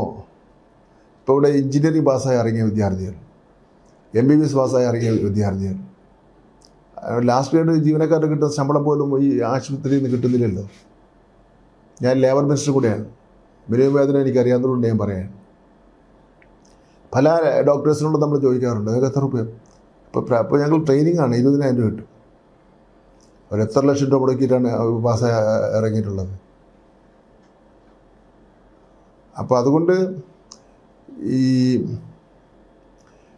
കഴിഞ്ഞ 8 വർഷക്കാലം കൊണ്ട് അടിസ്ഥാന സൗകര്യങ്ങൾ മെച്ചപ്പെടുത്തുന്നതിന് വേണ്ടി നമുക്ക് കഴിഞ്ഞിട്ടുണ്ട്. 5000 കോടി രൂപ സ്കൂളുകൾക്ക് വേണ്ടി ചിലവഴിച്ചിട്ടുണ്ട്. ഏതാണ്ട് ഒരു 70% നമ്മുടെ കേരളത്തിലെ പുത്തൻ സ്കൂളുകളായി മാറി. അതുകൊണ്ട് പല എയ്ഡഡ് മാനേജ്മെൻറ്റുകളും പൂട്ടുന്ന അവർ അവസാനിപ്പിക്കുന്ന ഒരു സ്ഥിതിവിശേഷമുണ്ട്. ഇപ്പോൾ നമ്മൾ ലിഫ്റ്റുള്ള സ്കൂളെന്ന് പറഞ്ഞാൽ നമുക്ക് വിശ്വസിക്കാൻ പറ്റില്ലല്ലോ. ഇപ്പോൾ ശ്രീകാര്യ സ്കൂൾ ചെന്നാൽ അവിടെ ലിഫ്റ്റുണ്ട്. സിറ്റിയിലെ തിരുവനന്തപുരത്തെ കാര്യം പറഞ്ഞു. വയനാട് ഒരു കുട്ടിയെ പാമ്പേടിയേറ്റ് മരിച്ച കുട്ടിയുണ്ടല്ലോ, സംഭവമുണ്ട്. ആ സ്കൂളിൽ 5 കോടി രൂപ നമ്മൾ അനുവദിച്ച് പുതിയ കെട്ടിടം കെട്ടി ലിഫ്റ്റുള്ള ഇതാണ്. ലിഫ്റ്റിൻ്റെ പ്രസക്തി എന്ന് വെച്ചാൽ എനിക്ക് പല എനിക്കുള്ള ഒരു പ്രശ്നം എന്ന് വെച്ചാൽ ഈ നമ്പർ കുട്ടികൾക്കെല്ലാം അറിയാം, എൻ്റെ മൊബൈൽ നമ്പർ. അപ്പോൾ വരുന്ന ഫോൺ കാണുമ്പോൾ തന്നെ അറിയാം. ഞാൻ അടുത്തിരിക്കുന്നതിനെ വോയിസിലിട്ട് കേൾപ്പിക്കും, ധാരാളം കുടിക്കുന്നത് കേട്ടുള്ളൂ. ഏതെങ്കിലും ഒരു കുട്ടിയായിരിക്കും വിളിക്കുന്നത്. ഒന്നേ അവന് പരീക്ഷ പാടായിരുന്നു, അല്ലെങ്കിൽ പിന്നെ പരീക്ഷ ഡേറ്റ് മോശമായിപ്പോയി, അല്ലെങ്കിൽ അടുത്തടുത്ത പരീക്ഷ ആയിപ്പോയി, ഏതെല്ലാം ഇങ്ങനെ പറയും. അപ്പോൾ കത്തുകൾ വരാറുണ്ട്. കത്തുകൾ വരാറുണ്ടെന്ന് വെച്ചാൽ അധ്യാപകരെ പറ്റിയുള്ള പരാതി വരാറുണ്ട്. ഒരു കുട്ടിയുടെ പരാതി ഒരു ജില്ലയിൽ ഒരു സാറിൻ്റെ പേര് എഴുതിയിട്ട് ഹിന്ദിയാണ് പഠിപ്പിക്കുന്നത്. സാർ വരും, ഞങ്ങൾക്ക് പിന്നെ ഡിക്റ്റേഷൻ ഇടുക, എന്തിൽ വേറെ എന്നിട്ട് സാറ് ഒരു കസേരയിരുന്നും കാലുമേ കാലിട്ട് ഇങ്ങനെ ഇരിക്കും, ഞങ്ങൾ വേറെ ഒന്നും പഠിപ്പിക്കുന്നില്ല. അപ്പം അതെല്ലാം ഇപ്പം ചോദ്യം ചെയ്യുന്ന ഒരു മട്ടിലത്തേക്ക് കുട്ടികൾ വന്നിട്ടുണ്ട്. പിന്നെ വേറെ കാര്യം, നമ്മുടെ പൊതുനിലവാരം മെച്ചപ്പെടണമെങ്കിൽ അധ്യാപകരുടെ സഹകരണം ഉണ്ടായാലേ മതിയാവും. അത് അധ്യാപകർ വിദ്യാഭ്യാസ മന്ത്രിക്കെതിരായിട്ട് വളവങ്ങിയിട്ടൊന്നും കാര്യമില്ല. 37-40 ലക്ഷം വിദ്യാർത്ഥികളുണ്ട്. കുട്ടികളുടെ ഇപ്പോൾ ഒരു പരാതി വരുന്നുണ്ട്, പിന്നെ 1ാം ക്ലാസ്സിലെ കുട്ടികൾ ചേരുന്ന എണ്ണം കുറവാണ്. കാര്യം ഈ കോവിഡ് കഴിഞ്ഞ ഉടനെ തന്നെ കോവിഡ് കാലഘട്ടത്തിൽ ഒരുപാട് ആൾക്കാർ പിന്നെ നമ്മുടെ നാട്ടിലേക്ക് നിന്ന് മടങ്ങി വന്നു. പിന്നെ അന്യസംസ്ഥാന തൊഴിലാളികളുടെ മക്കൾ ധാരാളം ഉണ്ടായിരുന്നു. അതെല്ലാം കോവിഡ് കഴിഞ്ഞപ്പോൾ തിരിച്ച് മടങ്ങിപ്പോകുന്ന സാഹചര്യം ഉണ്ടായി. പിന്നെ നമ്മുടെ ബർത്ത് റേറ്റ് കുറവാണ്. ഓരോ വർഷം കുറഞ്ഞു വരും. നമ്മുടെയൊക്കെ വീടുകളിൽ എനിക്കൊരു മോനാണുള്ളത്. അങ്ങനെ നിങ്ങൾക്കൊക്കെ 1-2 മക്കളായിരിക്കും ഉണ്ടാവുന്നത്. ബർത്ത് റേറ്റ് കുറവാണ്. അപ്പോൾ ഈ അധ്യാപകർക്ക് ഇപ്പം ഞങ്ങൾ പുതുതായിട്ട് കൊണ്ടുവന്ന ഒരു കാര്യം ഇൻറ്റൻസീവ് ട്രെയിനിങ് കൊടുക്കുക എന്നുള്ളതാണ്. മുമ്പ് ഒരു ദിവസത്തെ ട്രെയിനിങ്, രാവിലെ 10 മണിക്ക് ട്രെയിനിങ് വയ്ക്കും, 11 മണിക്ക് വരും സാറ്. ഉച്ചയ്ക്ക് ഉണ്ണാൻ പോയി അവസാനം 3 മണിക്ക് വീണ്ടും ആരംഭിക്കും, 4 മണിക്ക് അവസാനിക്കും. ഇതാ പോകുന്നു. പേരെന്താ? ട്രെയിനിങ്. അതുകൊണ്ട് പറ്റില്ലെന്ന് പറഞ്ഞ് അധ്യാപകങ്ങൾ ശക്തമായി എതിർത്തു. പിന്നെ അവർ അനുകൂലിച്ച് ഒരാഴ്ചക്കാലം നീണ്ടു നിൽക്കുന്ന ട്രെയിനിങ്ങിൽ പങ്കെടുത്താലേ പറ്റുള്ളൂ. നമ്മുടെ ബഡ്ജറ്റിൻ്റെ നല്ലൊരു ശതമാനം അധ്യാപകർക്ക് ശമ്പളത്തിന് വേണ്ടി കൊടുക്കുന്നുണ്ട്. ഹയർ സെക്കൻഡറി ടീച്ചർമാർക്കെല്ലാം നല്ല ശമ്പളമില്ലേ കിട്ടുന്നത്, വളരെ നല്ല ശമ്പളമില്ലേ കിട്ടുന്നത്. മറ്റൊരു കാര്യം, ഈ ഓൾ പ്രൊമോഷൻ്റെ ഒരു വിവാദമായ ഒരു വിഷയമാണല്ലോ. കേന്ദ്ര ഗവൺമെൻറ്റാണ് ഈ ആൾ പ്രൊമോഷൻ കൊണ്ടുവരുന്നത്. അത് കൊണ്ടുവരാനുള്ള കാര്യം എന്ന് പറഞ്ഞാൽ UP അതുപോലുള്ള സംസ്ഥാനങ്ങൾ, ബീഹാർ, ഗുജറാത്ത് പോലുള്ള സംസ്ഥാനങ്ങളിൽ ചില കൊഴിഞ്ഞു പോക്കൽ വളരെ കുറവാണ്. നമുക്കാണെങ്കിൽ 1-ാം ക്ലാസ്സിൽ ചേർന്നാൽ 10-ാം ക്ലാസ്സിൽ ഏതാണ്ട് 95% കുട്ടികൾ എത്തിച്ചേരുക. അവിടെയാണെന്ന് വെച്ചാൽ നേരെ തിരിച്ചാണ്. അതുകൊണ്ടാണ് എല്ലാവരും ജയിക്കട്ടെ എന്നുള്ളൊരു ആൾ പ്രൊമോഷൻ വന്നത്. കേരളത്തിൽ ആൾ പ്രൊമോഷൻ നടപ്പിലാക്കി. ഇവിടെ വന്നെങ്കിൽ പ്രശ്നം എന്താ? സമൂഹം ഗൗരവമായി ചിന്തിക്കേണ്ടതായിട്ടുണ്ട്. അധ്യാപക സംഘടനകൾ എനിക്ക് ഇനി എതിരായ വർത്തമാനം പറഞ്ഞാലും എനിക്ക് പ്രശ്നമൊന്നുമില്ല. ആ ആൾ പ്രൊമോഷൻ വന്നതിന് ശേഷം എല്ലാവരും പറയുന്നുണ്ട്, ഈ പറയുന്ന ഈ ഓൾ പ്രൊമോഷനെതിരായി പറയുന്ന അല്ല അനുകൂലമായി പറയുന്നവരുടെയൊക്കെ മക്കളെല്ലാം എഞ്ചിനീയറിംഗ് മെഡിസിനൊക്കെ കഴിഞ്ഞ് പോയവരാണ്. അവർക്ക് ഇനി ആൾ പ്രൊമോഷനൊന്നും പ്രശ്നമൊന്നുമില്ല. കേന്ദ്ര സർവകലാശാലകളുണ്ട് രാജ്യത്താകെ 50-56 വരുന്ന കേന്ദ്ര സർവകലാശാലകളുണ്ട്. അവിടെ നടക്കുന്ന ടെസ്റ്റിൽ അവിടെ ചെന്ന് നമ്മൾ തത്വം പറഞ്ഞാൽ ജയിക്കുമോ? ഞാൻ ആൾ പ്രൊമോഷനിലൂടെ താത്വികമായി ജയിച്ചു വന്നവനാണ് എന്ന് പറഞ്ഞാൽ അവന് അവിടെ പരീക്ഷ എഴുതി ജയിക്കുമോ? ജയിക്കുന്ന പ്രശ്നമില്ല. ഇവിടെ ഇപ്പോൾ ഓൾ പ്രൊമോഷൻ വന്നതിന് ശേഷം രക്ഷകർത്താവിനൊരു ഉത്തരവാദിത്വമില്ല. എന്തായാലും അവൻ ജയിക്കും. അധ്യാപകർക്ക് എന്താ ഒരു ഉത്തരവാദിത്വമില്ല. പഠിപ്പിച്ചതേ എന്ത്. മുമ്പൊക്കെ ആണെങ്കിൽ DUമാരുടെ ഇൻസ്പെക്ഷൻ ഉണ്ടായിരുന്നു. നിങ്ങൾക്ക് ഓർമ്മയുണ്ടോ? നമ്മുടെയൊക്കെ പ്രായത്തിൽ DU വരുന്നതെന്ന് പറഞ്ഞാൽ അവിടെ ഭയങ്കര പെയിൻ്റ് അടിയും പിന്നെ വൃത്തിയാക്കലും ഒരു ഓണം വന്ന ഒരു മട്ടാണ് DUമാരുടെ ഇൻസ്പെക്ഷൻ. ഇപ്പോൾ ഒരു DUമാരുടെ ഇൻസ്പെക്ഷന് പോകുന്നില്ല. പിന്നെ അന്ന് ഒരു ക്ലാസ്സിൽ 10 കുട്ടി തോറ്റാൽ പഠിപ്പിച്ച സാറാര് നാട്ടിൽ വലിയ ചർച്ചയാണ്. അതുകൊണ്ട് സാറന്മാർ നന്നായി തന്നെ വീട്ടിലിരുന്ന് നന്നായി പഠിച്ച് ഹോംവർക്ക് ചെയ്തിട്ടേ വരുള്ളൂ. അന്ന് നമ്മളെ കാലഘട്ടത്തിൽ സാറിൻ്റെ കയ്യിൽ ഒരു നോട്ട്ബുക്ക് ഉണ്ടാവുമായിരുന്നു. ആ നോട്ട്ബുക്ക് നോക്കിയായിരിക്കും സാർ പഠിപ്പിച്ചുകൊണ്ടിരിക്കുന്നത്. ഇന്നിപ്പോൾ സാറിന് ഉത്തരവാദിത്വമില്ല. പിന്നെ ആർക്കാ ഉത്തരവാദിത്വം? സ്വന്തം ഇമേജ് ഒരിക്കലും നോക്കാതെ പാർട്ടി എന്ത് പറയുന്നു അത് ചെയ്യുന്ന ഒരാളാണ് ശിവൻകുട്ടി എന്നുള്ള ഒരു നരേറ്റീവ് ഉണ്ട്. അത് അങ്ങനെ തന്നെയാണോ? അല്ല, നമ്മുടെ പാർട്ടിയുടെ എനിക്ക് പാർട്ടി ഏറ്റവും വലുതാണ്. നമ്മളിങ്ങനെ ആക്കിയത് പാർട്ടിയാണല്ലോ. ഈ ഇങ്ങനൊരു ശിവൻകുട്ടി ആക്കി മാറ്റുന്നതിൽ എൻ്റെ വീട്ടുകാരെക്കാൾ ഏറ്റവും കൂടുതൽ പങ്കാളിത്തമുള്ളത് പാർട്ടിക്കാണല്ലോ. അതുകൊണ്ട് പാർട്ടിയിലെ ഒരു അച്ചടക്കമുള്ള പാർട്ടി പ്രവർത്തനം തന്നെയാണ്. പാർട്ടി ഒരിക്കലും ജനവിരുദ്ധമായിട്ടുള്ള കാര്യങ്ങളൊന്നും പറയാറില്ലല്ലോ.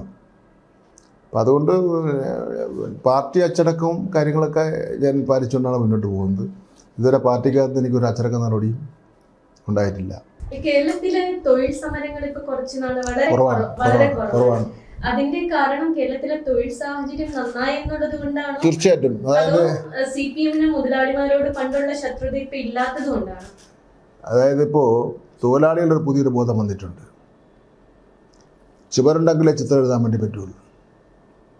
അതുകൊണ്ട് എല്ലാ കാര്യങ്ങൾക്കും സമരവുമായി കൊടി പിടിക്കുന്ന ഒരു സംസ്കാരം മാറി. CIT ആ നിലപാടിൽ എടുക്കുന്നത്. തൊഴിലാളികളുടെ തൊഴിൽ സംരക്ഷിക്കണം. അത് വ്യവസായം ഉണ്ടാവണം. ഇപ്പോൾ ബോണസ് സമരം ഒരു സ്ഥലത്തും ഇല്ലല്ലോ. അപ്പം ഞങ്ങളവരെ തൊഴിലാളികളെ പഠിപ്പിക്കുന്നത് വെച്ചാൽ, ഞാൻ CITയുടെ സംസ്ഥാന സെക്രട്ടറിയാണ് ഇപ്പോഴും. ഞങ്ങളെ പഠിപ്പിക്കുന്നത് വെച്ചാൽ ആ സ്ഥാപനം നിലനിർത്തുന്ന രൂപത്തിലുള്ള സാമ്പത്തിക ആവശ്യങ്ങൾ ഉന്നയിക്കപ്പെടാൻ വേണ്ടി പാടുള്ളൂ. ഇപ്പം മിനിമം വേതനം ഇത്രയധികം ഉള്ള ഇന്ത്യയിൽ ഏക സംസ്ഥാനം കേരളമാണ്. പിന്നെ അതുപോലെ മിനിമം വേതനം നിശ്ചയിക്കുന്നതിനുള്ള കമ്മിറ്റി ഉള്ളത് സംസ്ഥാനം കേരളമാണ്.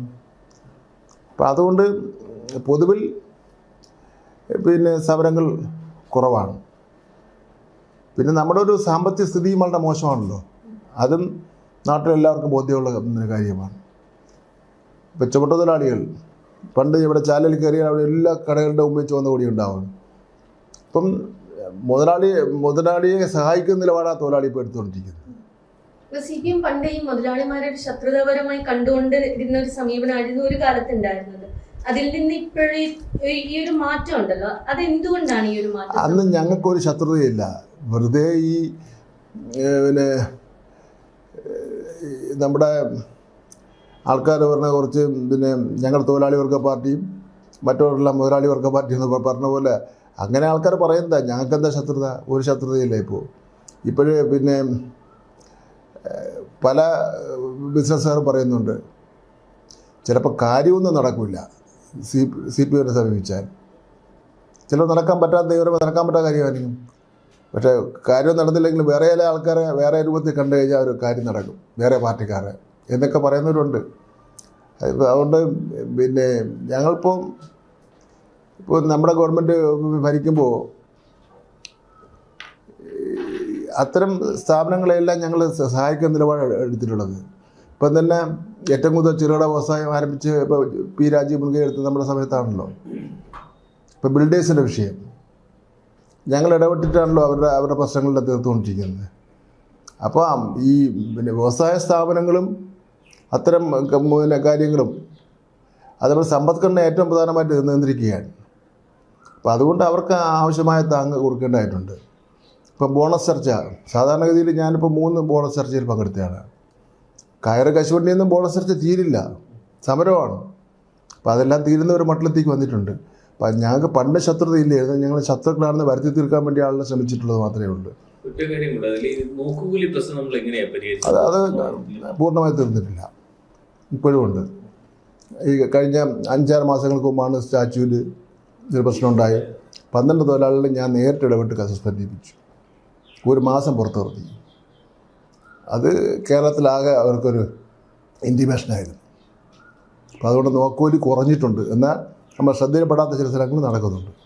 അതുപോലെ ഇപ്പം തൊഴിലുറപ്പ് എന്നുള്ള നിലയിൽ വളരെ ശ്രദ്ധ വേണ്ടുന്ന ഒരു മേഖലയാണല്ലോ ഈ ഗിഗ് വർക്കേഴ്സ്. നമ്മളൊരു ബില്ല് കൊണ്ടുവരാൻ വേണ്ടി പോവുക നിയമസഭയിൽ.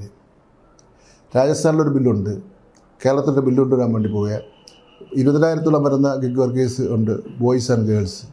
എല്ലാ ചെറുപ്പക്കാരാണ്, ക്വാളിഫൈഡാണ്. അവർക്ക് മുതലാളി അൻസീനാണ്, ആരാണെന്നറിയില്ല. അവർ ഒരുപാട് ചൂഷണത്തിന് വിധേയമാവുന്നു. അവർ പാവങ്ങളെ കണ്ടു കഴിഞ്ഞാൽ എല്ലാ ചെറുപ്പക്കാരും നല്ല നമ്മളെപ്പോലെ ഇവിടെ ഇരിക്കുന്ന ഈ ചെറുപ്പക്കാരെ പോലെ ഉള്ള ആൾക്കാർ ഈ വെയിലത്ത് ഏതെങ്കിലും ഒരു അടച്ചിട്ടാണ് കടയുടെ തിണ്ണയിൽ നിന്ന് പാവങ്ങൾ ഒരു കോൾ ഇങ്ങനെ പ്രതീക്ഷിച്ചുകൊണ്ട് നിൽക്കുകയാണ്. മൂത്രമൊഴിക്കുമ്പോൾ ഒന്നും വൃത്തിയില്ല, ഒരു ഗ്ലാസ് വെള്ളം കുടിക്കാമെന്ന് വൃത്തിയില്ല, അത്രമാത്രം കഷ്ടപ്പെടുകയാണ്. അപ്പോൾ അതുകൊണ്ട് ഞാനിപ്പോൾ ഒരു സെമിനാർ നടത്തി. പിന്നെ ഇറ്റലിയിൽ വെച്ച് ഒരു ഇൻ്റർനാഷണൽ സെമിനാർ ഉണ്ടായിരുന്നു. എൻ്റെ ലേബർ കമ്മീഷനായിരുന്ന പാണ്ഡ്യൻ IAS, ഇപ്പോൾ അയാൾ കളക്ടറാണ്, അയാൾ അയച്ചിരുന്നു. പിന്നെ ഇപ്പോൾ വാസുകി IAS ഇതിനെപ്പറ്റി ഒരു സ്റ്റഡി ചെയ്തിട്ടുണ്ട്. ബില്ല് ഏതാണ്ട് ആയിക്കഴിഞ്ഞു. ചിലപ്പോൾ ഈ സെക്ഷനിൽ വരും, അല്ലെങ്കിൽ അടുത്ത സെക്ഷനിൽ വരും. ബില്ലിൽ ഇവർക്ക് പിന്നെ ജോലി പ്രൊട്ടക്ഷൻ കൊടുക്കുക, ശമ്പളം നിശ്ചയിക്കുക, പിന്നെ അങ്ങനെ അവർ അനുഭവിച്ചുകൊണ്ടിരിക്കുന്ന കുറേ പ്രശ്നങ്ങളുണ്ടല്ലോ.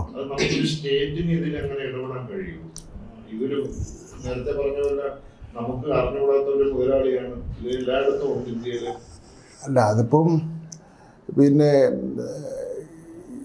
സ്വിഗ്ഗി അങ്ങനെ ഉള്ള കുറച്ച് സൊമാറ്റോ കുറച്ച് സ്ഥാപനങ്ങളാണല്ലോ. അവരിപ്പോൾ നമ്മളൊരു നിയമമെല്ലാം പാസ്സാക്കി കഴിയുമ്പോൾ സ്വാഭാവികമായിട്ട് ഇൻ്റർനാഷണൽ ആയിരുന്നാലും അതൊക്കെ നമുക്ക് അവരെ അന്വേഷിക്കേണ്ടി വരുമല്ലോ. ഇപ്പം നമുക്കിപ്പം നമ്മുടെ പാവപ്പെട്ട തൊഴിലാളിക്ക് അൺസീനാണെങ്കിലും ഗവൺമെൻറ്റിന് അത് സീനായിരിക്കുമല്ലോ. അതുകൊണ്ട് അത് പ്രശ്നമൊന്നുമില്ല. ഈ നേരത്തെ ഒരു ചോദ്യം കൂടി ചോദിക്കാം. എനിക്ക് സംശയമാണ് ഈ തൊഴിലില്ലായ്മയുടെ ഒരു വിഷയം. കേരളത്തിൽ ഇന്നും തൊഴിലില്ലായ്മ ഒരു വലിയ ഘടകമായിട്ട് നിൽക്കുന്നുണ്ട്. പക്ഷെ അതേസമയം തന്നെ അന്യ സംസ്ഥാനങ്ങളിൽ നിന്നുള്ള തൊഴിലാളികളിലൂടെ വന്ന് ഇഷ്ടംപോലെ പണിയെടുക്കുകയും സമ്പാദിക്കുകയും ഒക്കെ ചെയ്യുന്നുണ്ട്. ഈ ഒരു തൊഴിൽ നമ്മൾ ഈ തൊഴിലിൻ്റെ സംസ്കാരത്തിലൊരു മാറ്റം വന്നിട്ടുണ്ട്. ഇതെല്ലാം പറയുമ്പോൾ രാഷ്ട്രീയം എല്ലാം പറയുമ്പോൾ തന്നെ ഈ ശിവൻകുട്ടി ഒരു നല്ല ഫുട്ബോളർ കൂടിയല്ലായിരുന്നു. ഫുട്ബോൾ കളിക്കുമായിരുന്നു. ഞാൻ ഈ ചെറുവൈക്കലിൻ്റെ പ്രദേശത്ത് ഒരു ലോക്കൽ ഫുട്ബോൾ ക്ലബ്ബുണ്ടായിരുന്നു. അത് 40-ാം വർഷം ഇപ്പോഴും അതിൻ്റെ edition football tournament, local tournament നടത്തുന്നുണ്ട്. ഞാൻ S N college MG college ടീമിലുണ്ടായിരുന്നു, SN കോളേജ് ഫുട്ബോൾ ടീമിലുണ്ടായിരുന്നു, പിന്നെ ഇന്ത്യൻ യൂണിവേഴ്സിറ്റിയുടെ സൗത്ത് സോൺ ടീമിലുണ്ടായിരുന്നു. ഞാൻ ഒരു ഫുട്ബോൾ കളിക്കാരനാണ്, ഫുട്ബോളിൻ്റെ ആരാധകനാണ്.